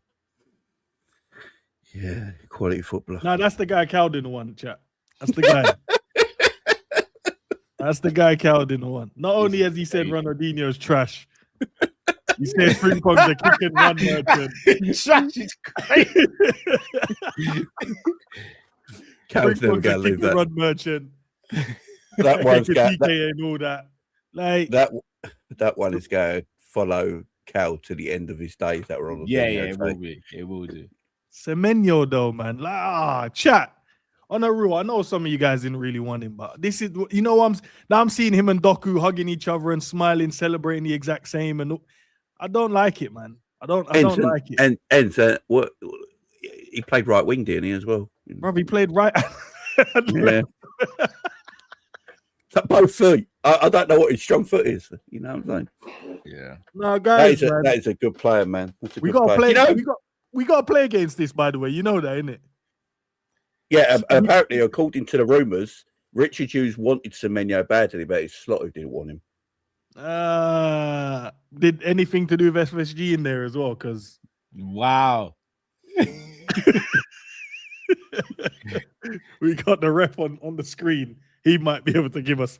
Did you agree with Arne Slot, Cal, when he said like, nah, I don't think we really need him. We don't need that profile. Yeah, did I agree with Arne Slot? When Slot gets onto the meeting, I switch off my Zoom call. Okay, I'll put it to you this way. When Semenyo was mentioned, was you let's get Semenyo, or was you umming and ahhing and the delay? Did you delay in terms of would you have wanted him or not? I said if we get Semenyo, I'm good. But are there ever other options out there? So you didn't mind the delay. Endz is literally the definition of politician, isn't it? Nah, the delay. And this is the delay, man. We did the delay thing with Goy. Now he's going to go Man City. Did the same thing with Semenyo. And this guy's already racked a couple of goals. And he doesn't even know his teammates. Haaland's there joking with him. He's going after my golden boot as well. He might not pass to me. What's all these questions in the chat everyone's having amongst themselves about defending and goal scoring? So yesterday on Kopish, me and Drift had a back and forth. Drift said it's way harder attacking than it is defending. And I just said, no, it's a different skill set. In the same way, I don't think it's harder to be a striker than it is to be a left back. Like, they're just different skill sets. I need you to repeat the first half of what you just said, Callum.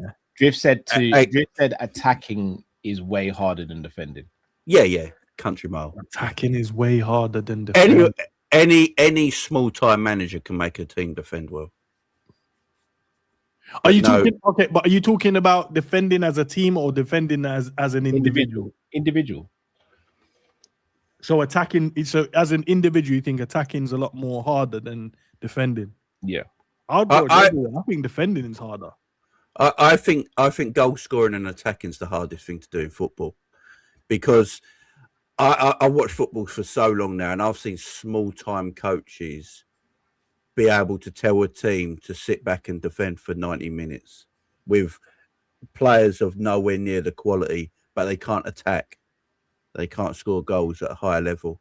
So I actually think attacking is the hardest thing to do in football. Do you know what I would say? I would say defending, because I think less room for error. Anyone can have to have as well, and it could probably have the argument both sides, right? But as a defender, you're going to need to be complete in most areas, especially in the modern game. You definitely need speed, and if you don't have that, you might as well call it quits. On an individual standpoint, defending might be harder, but as a team, yeah. If you're asking a team to defend or attack, I think it's easier to defend as a team than it is to attack. Yeah, because if you don't have speed, say you're not good in the air, not saying you couldn't make a career, but then you have to find the right team. You couldn't play for us with the high line if you ain't got speed and you're not good in the air. Yeah, so that's why I said it does depend on a lot of things. Depends on individual talent. As an attacker, it doesn't. I don't think the height matters. Maybe if you're playing as a striker, maybe it depends on how the team. But I don't think it matters as much. You can still be an attacker without speed. I just think there's always been an issue with football in the sense of people make blanket statements. So they'll say a striker is the best player in the world, but in actual fact, a striker is not the best player in the world. In the same way, a centre back's not the best player in the world, because they're specialised in one area of the pitch, highly gifted in one area of the pitch, obviously. But how can you say, all right, Haaland for me is the second best striker in world football right now behind Harry Kane? But if you've got Haaland or Prime Seedorf, like Prime Seedorf is a better footballer than Haaland, but Haaland will get all the awards for being the best footballer of the year and all those things because of the goals. But Seedorf is clear as a footballer. So before let's ask why, I think you have to. I don't actually know about that. You know, now you'd have to. You know why it's probably true though, Jay? Because I think with Messi scoring like 100 goals in a calendar year has changed. I think the Ballon d'Or used to go to. Well, the way I saw it was your ability, talented. It weren't about the goals and the assists. It was about how did you perform throughout the whole year. how did you do in the big games? How did you perform in general? But now it's about who scores the most goals, really. It is. It's an interesting take because, as I say, I think a small-time manager can get a team and tell them to sit back behind the ball with 10 men, be tight, don't go out of position, and just sit there defensively and get a 0-0. I think a lot of coaches could do that in a game, but I don't think a lot of coaches could go and tell a team to attack and score a shitload of goals. It's why a lot of teams that come up into the Premiership get relegated because they can't score goals. They haven't got attacks. Is that why Arne Slot is struggling then?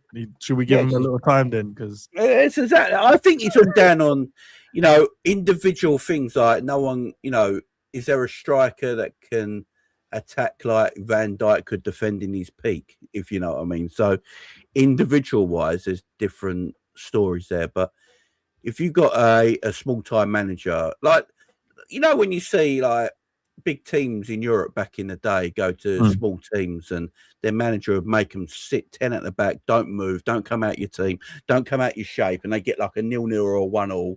And in the second leg, when they got to attack and come out, they look absolutely atrocious. And then they get ripped apart by the better attacking side. So I think there's an argument to say attacking all the time, every game, is the hardest form of football over defending. But then when you put individual talent in what they can do, then you've got a different story as well. I've got a question before you ask your question, Cal. Yeah, put these 5 footballers in order. So Zidane, Gerrard, Messi, Ronaldo, Ronaldinho. Which Ronaldo? You can choose. Zidane, Messi, Gerrard. Who was the others? Zidane, Ronaldo.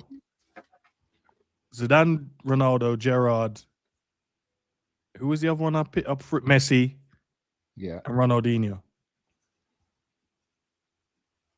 And by the way, before Cal goes to that, can we get this thing now? Honestly's put it in the chat as well. I don't believe this anymore. I don't think defenses win you titles anymore. I think it's attacks. Score goals. Well, it depends. Because Arsenal have had the best defense in the league for the last 3 years.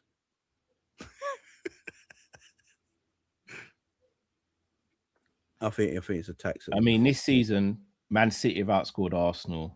And they can still win the league. So we're only in January. No, I hear that. But as of right now, I think it's more of a balance, Jay. Because if you actually look, Arsenal have only scored 5 less goals than City and conceded 5 less. So it's a balance as opposed to you can't have it one way the other and one way the other. No, I'm not saying like concede 60 goals to win the league. That is never going to happen. But I don't think you need to be. I don't think you need to be completely ship-shape tight at the back to win Premier Leagues anymore. I think the team that's balanced always wins the league. You can concede. I think you can win. I think you can win a league now conceding 35, 40 goals. Where if you do that, you have to score in excess of 80. Yeah, but that's what teams do now. That's what I'm saying. That's why I think attack's harder than defending, because Liverpool and City can concede 35 to 40 goals a season, but score 80 plus goals and win leagues. That because you're opening up more, because you're playing more on the front foot, you're playing with more risk, and that's what the best teams do that win trophies now. They play with risk. Well, last season we conceded 41 goals and Arsenal conceded 34, but we scored 86, they scored 69. So again, it's more down to the balance. 23-24, Man City conceded 34, conceded 34, scored 96. Arsenal conceded 29 and scored 91. So it's about goal scoring. It's not. It's balanced. They've got the same nature. Yeah, but if you don't score goals, you don't win titles. As simple as that. I don't think. This is why I keep saying it. Goal scoring is the hardest thing to do in football, not defending. Proof's in the pudding, man. But that literally, those 2 seasons just show it's about the balance, Jay. Because but what I just said, back in the day, 35 to 40 goals conceded wouldn't win you a league title. It does now, because teams score more goals. Because teams score more goals. You have to score goals now. Back in the day, you could win a lot of games 1-0, 2-1 and win league titles. You can't do that anymore. You have to obliterate teams. So would that mean that defenses have got worse then and attackers have got better? Yeah, attack is the best way of playing football, not defending. So by that That's what I'm trying. That's what I'm trying to say. That's why I'm saying defenses don't win. Yeah, that's why I keep saying defenses don't win league titles no more. Attacks do. I hear it. Big about balance, man. Big up Jacques for the supers. Big up to Endz and Cal. Said that earlier, but Cal, can I get your answer, please? Because I'm interested to see. So you're asking me who the best footballers are here? Who, in your opinion, if you had to put them in order, where would they go? Are we just going based off pure? Because are we going just based off pure talent? No, because if we're going off talent or legacy and career, or Cal, you choose what you want to do, bro. It's your top 5. Where do you rank them? If we're basing it off everything, Messi's at the top. Then R9, Zidane, Ronaldinho, and Gerrard. For basing it off everything. Yeah, I think out of all of that, if you were to ask me who's the most complete footballer there, probably say it's Gerrard, because he can defend, whereas the others can't defend to save their lives. But you could have added that. You could have put culminate all of that into one. Yeah, but even still, like the outliers that those other guys have far Messi, over the thing. For some reason, I thought Dino would have finished last, but you threw Gerrard last. I hear it. To be fair, I've seen Messi defend extremely well. Messi, not as well as Gerrard. Gerrard went right back against AC Milan. No one touches. I've seen Messi put one tackling, bro. That's right. Messi, no one touches Messi as a footballer. I think the only person I've seen come close to Messi's level is R9, but because of injuries, he didn't get that longevity. But that's why I asked the question. If we're just going based off just pure talent, then my list isn't the same. If we're just going off pure talent, for me, it'd be R9, Ronaldinho, Messi, Zidane, and Gerrard. Of pure pure talent, Messi's still number 1. I think we need one of those streams, man. I know there's plenty of games coming up and stuff, but I think we need one where we look at these, because it'll be interesting to see where you guys' heads are at in terms of. I wouldn't even have Zidane in that top 5 anyway. So that's crazy. I'd have Iniesta over Zidane. Oh no, I'm good with that. But in terms of G, bro. Big up G. You wouldn't have Zidane in there, did you say? No, I'd have Iniesta instead. I think Iniesta's better. Oh, okay. Nah, Iniesta's my baller, bro. Yeah. Do you know most people don't even rate Zidane and Dino like that, like Cal, because they don't score GAs. I love Zidane. I think Zidane's quality. I just think Iniesta. Again, I think Iniesta just goes under the radar massively. Yeah. He goes under the radar massively. I don't know why, but when I actually think he's technically a better footballer than Zidane. Personally. Oh, bro, that's personally. Oh, hold on, wait. But you're saying that subjectively with what you see, right, Jay? Yeah. Cal, how did we get back here, Cal? Do you see my point? And remember, Jay's not even saying anything stupid there, because Iniesta's one of the greatest footballers we've ever seen. But Endz, you'd probably go, no, I think Zidane was technically ahead of Iniesta. But neither of you are wrong or stupid, are you? But you see differently with your different eyes, isn't it? Zidane is out of this world. I see with my eyes. Okay. Do you know it's mad though? Like, dumbass. When someone said, like, I say Iniesta for me is better than Zidane, so automatically. Struggle's over, Cal. Don't have to keep fighting, bro. The struggle's gone. I'm not fighting. I don't get how someone comes on your platform to speak to us, is disrespectful, and then has no arguments to bring to the table. I hear it. Do you know what's mad though? When people rate a player, like I rate Iniesta over Zidane, that don't automatically mean I think Zidane's he's dog shit or anything like that. Yeah. You know, Zidane's still one of the greatest of all time. It's just that I think Iniesta's slightly better.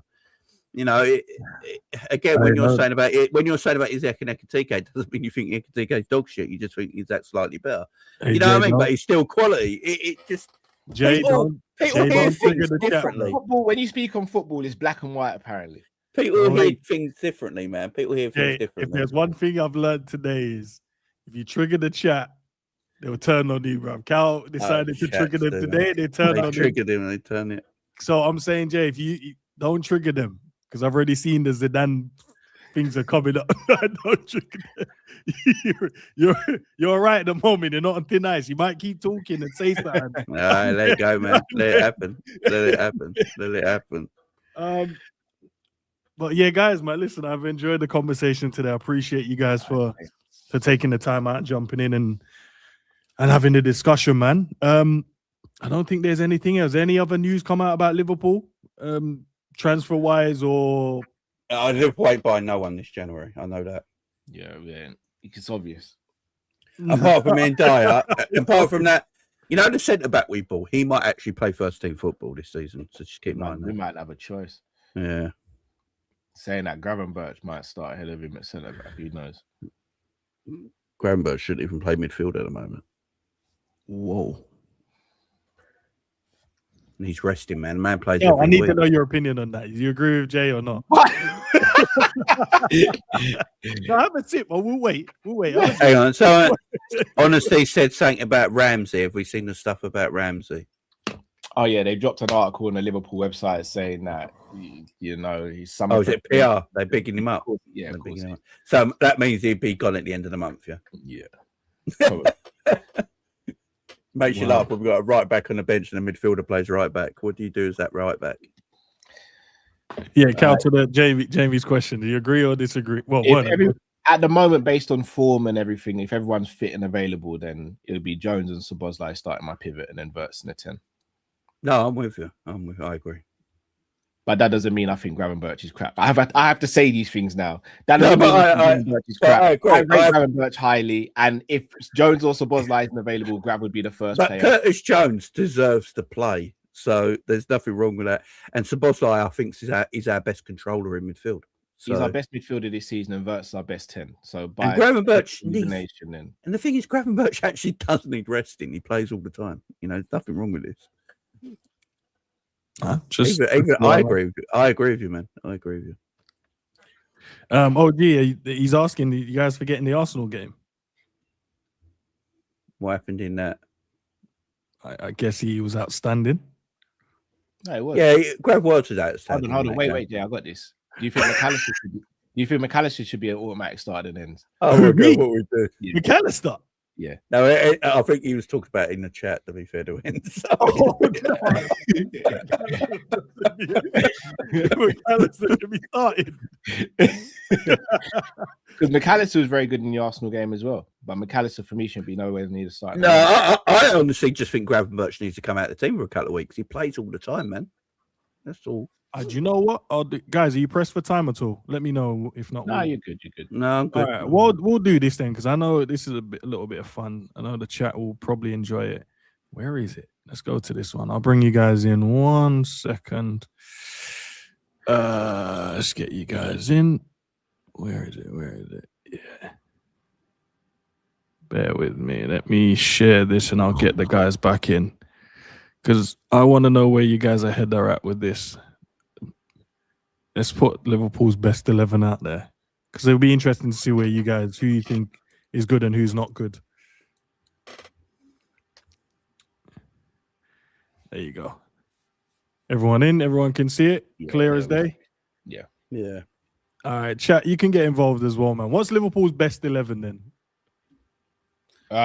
Firstly, formation 4-2-3-1. You think that's our best formation? I wouldn't play it. I wouldn't play it. I'd be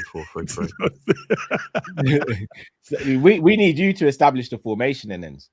I'm gonna side with Jay on this one. 4-3-3, yeah. Yeah. Cool. Because for some reason we don't want to play with a 10. That is a 10, so it's fine. And this is everyone's fit and available. Everyone's fit and available. Cool. Ali in goal.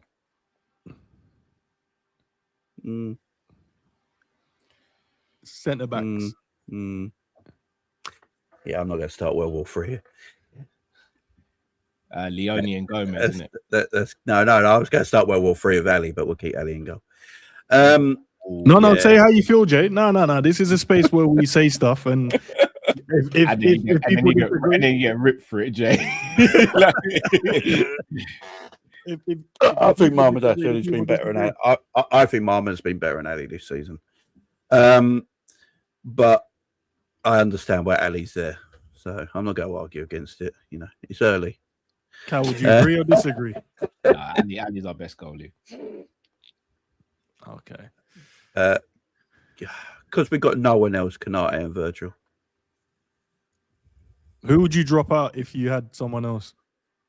If it was up to me, it'd be Virgil and Leone all season. Because I know how good Leone is because I watched him the year before. But yeah, that's just me. And everyone knows my hate for Konate. So yes.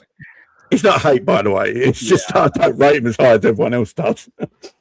But apparently I hate him. Cal, those two? Yeah. Fullbacks, I'll let you guys pick each. Frimpong. Kirkes. Frimpong. Not Bradley. No. I know. I when Bradley comes back from his injury, God bless, he comes back all right, then he should be sold. Wait, Cal, you said Frimpong. No, you said Kirkes. Yeah, I said Kirkes. Kirkes. That's why you didn't rate him like that. That's not true.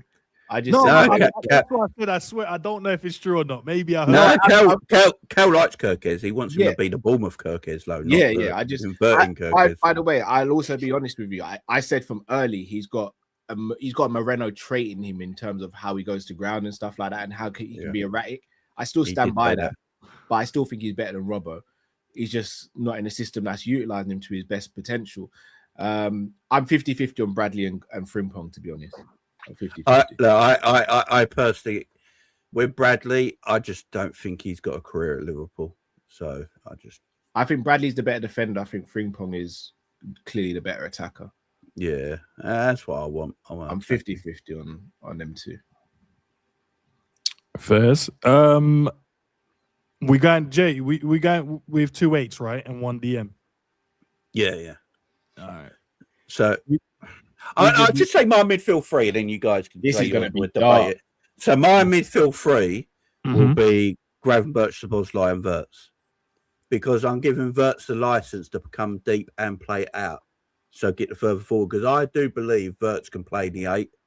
I've had this discussion with people already. I don't think he's just an 8 out of 10. I think he's an extremely intelligent, clever player that can play that 8 role, but given freedom, can get further forward and break into the box and do his thing there. So that'd be my 3. Gravenberch is your DM, and then Szoboszlai is your controller there, can drop deep and ping a ball as well, and then can be box to box and your legs. So that'd be my midfield 3. Cal? Yeah, I'm good with that. The only thing I think of is it's either Jones or Grav.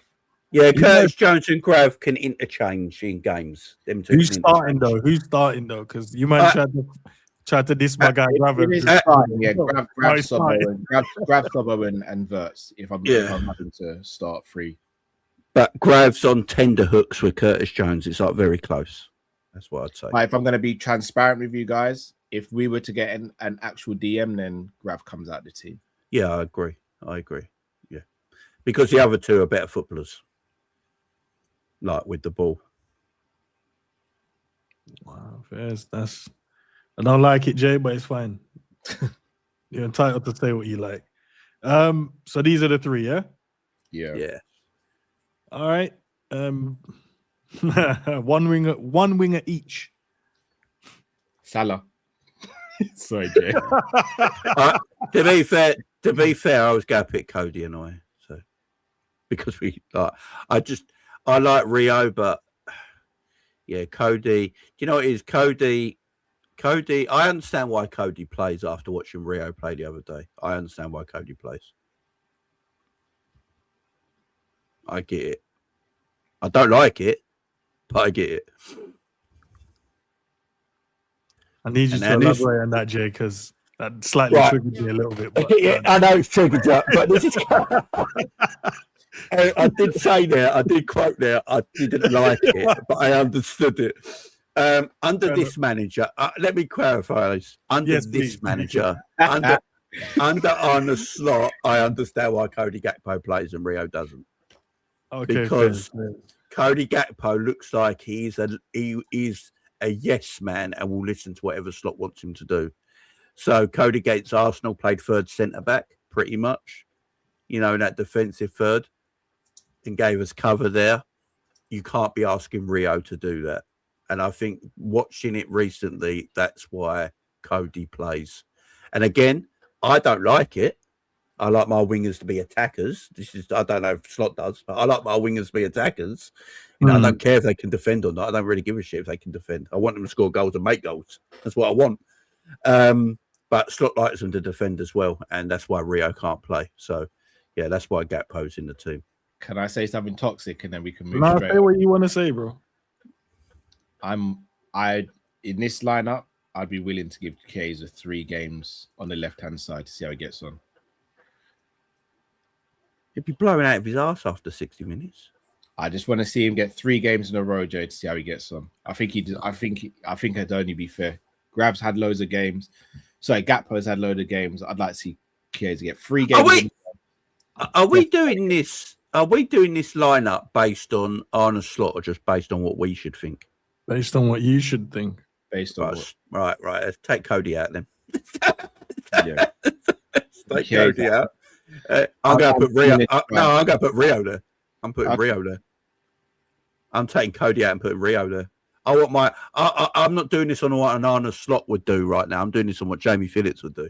I want my wingers to scare and attack fullbacks, occupy fullbacks, create and try and score, and run at them for 90 minutes. I don't care if Rio's going back, doubling up on Kirkes. Wirtz and Gravenberch can shift over a little bit if you want. It's about systems. Yeah, let Rio flourish, man. Yeah, let's put Rio out there. First. Striker. Oh, Jesus. Where it's going. Right, if you're playing with Salah and Rio as wingers, I think you have to play with Ekitike as the striker.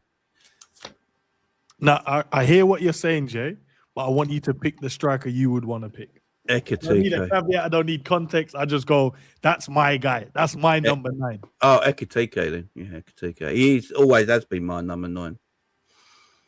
And Cal? Isak. I think you're going to have to give this to the chat. Yeah, I don't know if I want to give it to the chat. I feel like you guys. Why don't you have the deciding vote then, Endz? What's interesting about this? I'll tell you what's interesting about this. With Ekitike in that striker in that middle there, where he drops deep allows Salah to get into the box from the right hand side. Frimpong gives him space with that right back run. It also allows Wirtz to go in behind Ekitike as well and build and link there. With Isak, it allows Rio to get wide, take his man on and find balls and pullbacks into the box for Isak to get hold of to. Salah then has to stay in position and play them passes we know he can play to give Isak. So depending on what way you want to play. So yeah, it's very interesting. I don't think there's a wrong answer here, to be fair. But no, there is, but it's fine. I'll go Ekitike. I'll let the chat vote. Go on. There's a poll, guys. Endz, what are you feeling? What's your Ekitike, Jay? Come on, bro. We ain't trying to. Even though Isak is the guy I wanted, cold, yeah, but Ekitike showed, but Cal don't think he's good enough. Yeah. Are we going to have to get videos out again? And so yeah, man, we're gonna have to. And it's so toxic, it's unreal. No, we're gonna have to get new video evidence out. I honestly, Jay, I wish you clipped or downloaded that video of us trying to explain to Cal why we should get Semenyo and the rebuttals he gave us, and now we have to watch this guy at Man City. Just ball out. I think that's going to give City. Like, if City can keep all their forwards fit now, their attack is kind of scary. I ain't gonna lie. Their attack was scary before they had it. It was more about their midfield and defense with City. Do you know what? I don't think it's not going to change. 62% is already saying Ekitike, so I'm going to put him there and if it changes. That looks kind of cold to me, man. Yeah. And then you can go with the two as well. You can go with Szoboszlai and Gravenberch playing a little bit deeper and let Wirtz free roam. You can play as a free. There's interchanging you can do there. Cal, bro, you can also play in this style. You can play in this style. You can push Gravenberch back to split the centre backs. You can then put, you can then ask Kirkhead and Frimpong to go forward, almost like a 3-5-2. You got a lot of interchanging with that system. I genuinely don't have an issue with Ekitike starting up top. I just think Isak's the better striker right now. But one's got 2 and the other one's got 14 goals. But I hear it. Don in the chat. Don make a good point in the chat. Ekitike doesn't need wingers, but Isak does. That's maybe.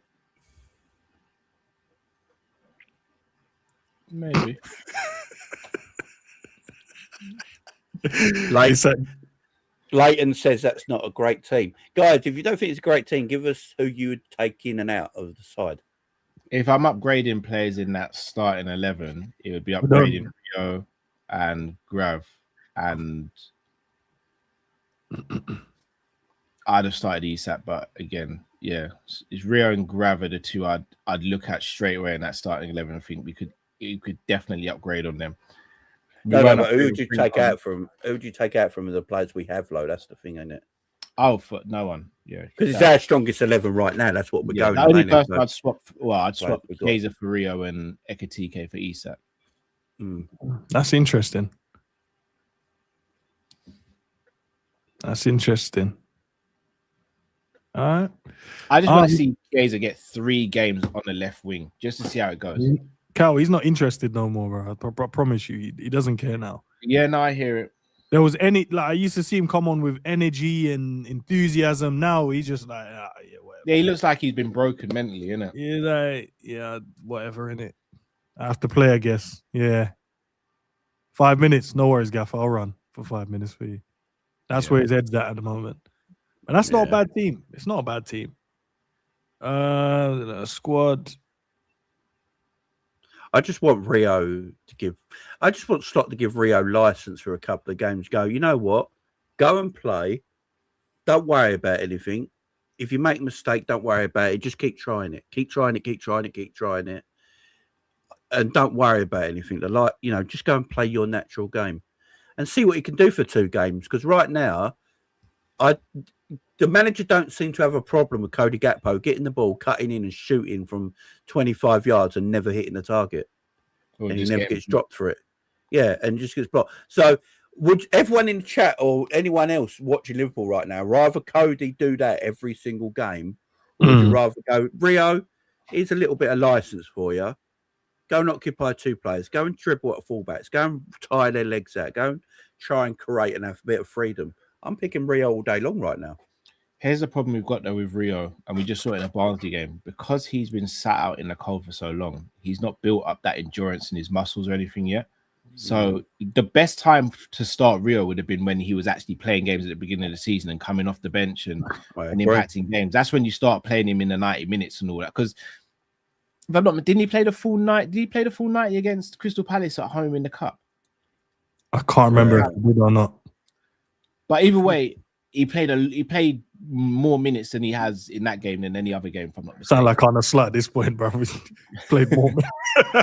He's played enough minutes now. Nah. But listen, I thought he was really good in that game. Because what you got to remember, what I like about Rio, Rio reminds me a bit of Doku, right? When Doku first went to City, how old was he? 20, 21? When he first went to City. Do you remember everyone just said he hasn't got that end product yet? He's not that scary. Yes, he takes people on and he dribbles, but what does he do after that? City kept going with him. Now look at him. He's arguably the scariest winger in the league for fullbacks to come against now, because now he has got end product. He is now finding the players. He is now scoring goals. But they kept with him because Pep saw a player there that can occupy fullbacks, can take fullbacks on, which means you can push your team further up the pitch and keep possession in wide areas of the pitch, and find holes and gaps elsewhere. I think that's what we eventually, if we really think about Rio like that, that's eventually what we've got to do for him. Just keep going with him, keep going, keep developing him, and let him play. But then we need another left winger ahead of him. That you need to go and buy another left winger, of course. But you've got to give him that chance. But Slot's like them, but he doesn't come back and help the fullback. So I don't care. You know what I mean? That shouldn't be your first opinion of Rio. Does he track back?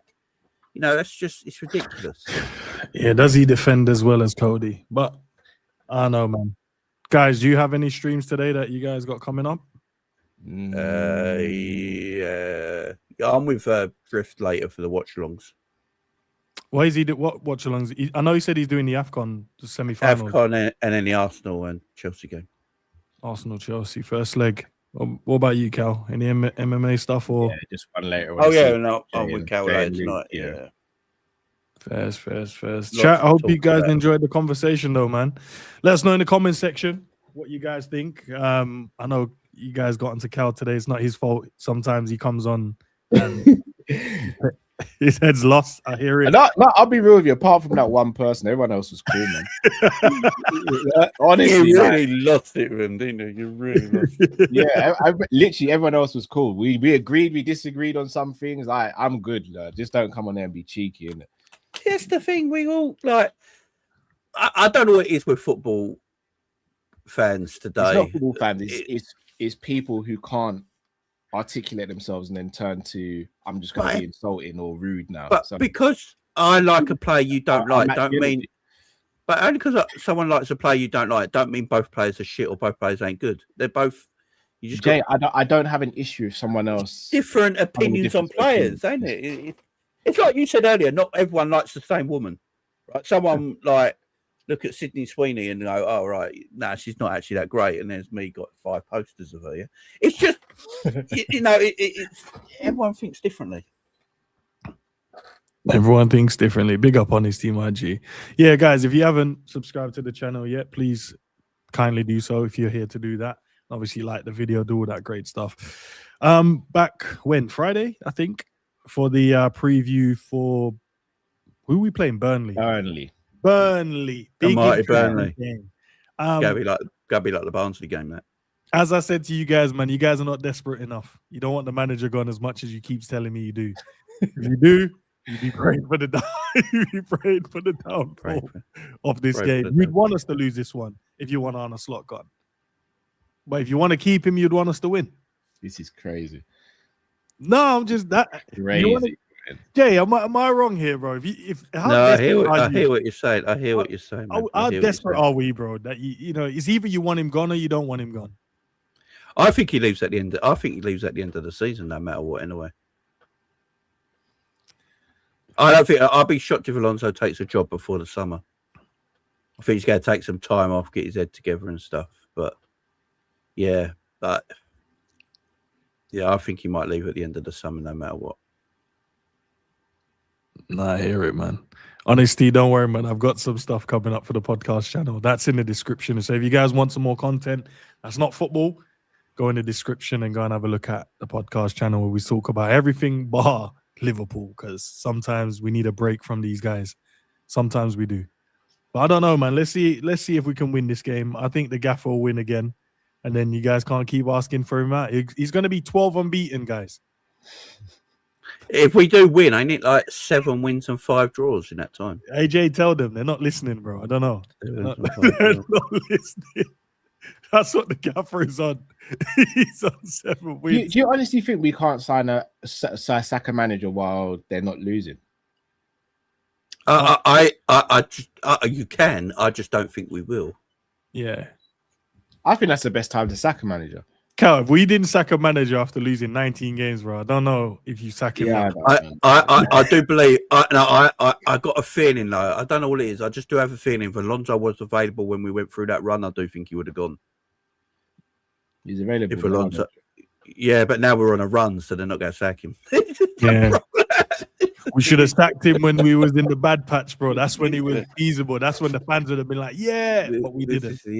And I know everyone's gonna say Alonso wasn't available. That's why, you know, when Cal was saying interim Gerrard, some of you guys should have been listening when he said that. Do you know what I'm going to do from now on though? I'm going to watch football with just my ears. That's what. That's what I'm going to do from there on. Ain't that what most people have been doing with the Liverpool games recently? Yeah. Just listening. With your ears, and then just log off after and go, yeah, what actually happened? Don't know. I just know we drew or we won. Yeah. Just listening. Listen with your ears, guys, man. But appreciate you guys as always, man. Love for the support, man. And I'll see you guys on Friday, maybe even before that, if any transfer news happen, which, where are we now? Halfway through the month? Yeah, call that a day. It ends. Call that halfway through the month and not even a sniff of a. There's not even an emergency centre back transfer happening or anything. So that's why. What, 2 17-year-olds and a 19-year-old centre off? That's about it. Yeah. And then we'll probably lose our 2 main centre backs in the next 12 months. So yeah, Virgil's out of contract at the end of next month, and yeah, Ibu looks like he's leaving. So. And then Ibu said he's done with Liverpool. Well, we can't say his head is in Madrid because they don't want him either. So I was gonna say, like, well, if you like, so K-Mac put a conspiracy theory to me yesterday about that. Okay, first he said it was Alonso who didn't want Konate, but now Alonso's not at the Madrid. Madrid might still come in. I doubt it, man. They would have won. They would have taken him regardless. Yeah. Real Madrid based on who they want, not what the manager. I don't know. I just think I don't know what it is. I still think Konate goes to Madrid, even though Madrid have said what they said. Yeah, they might change their stance. I think PSG. He would love to do that, by the way. He's mentioned that before. So I think PSG is the place he goes, unfortunately. Ah, boy. Interesting stuff, man. But let's get out of here, man. Let's go and actually do something with our day. The sun is shining, by the way. This morning it was -1. I think it's about. I don't care if the sun's shining and it's -1 ends. Still, it says -1 still on my watch. Tiny doors. Yeah, End's always cooking there. If you go outside, people wear a coat, bro. Don't listen to Endz. Wear a coat. Well, I don't wear a coat in the winter. I don't like coats. Yeah, I forget you're a man. I wear shorts in the winter, man. Yeah, man. You're all right, bro. Yeah, I told you he's a madman. In the winter I wear shirt. What I wear in the winter is shorts and a hoodie. That's my crazy get up. All right, big up to Kate. We need to do some streams together soon, bro. I know it's freezing, man, but it's fine, man. The sun's out. Be happy, guys.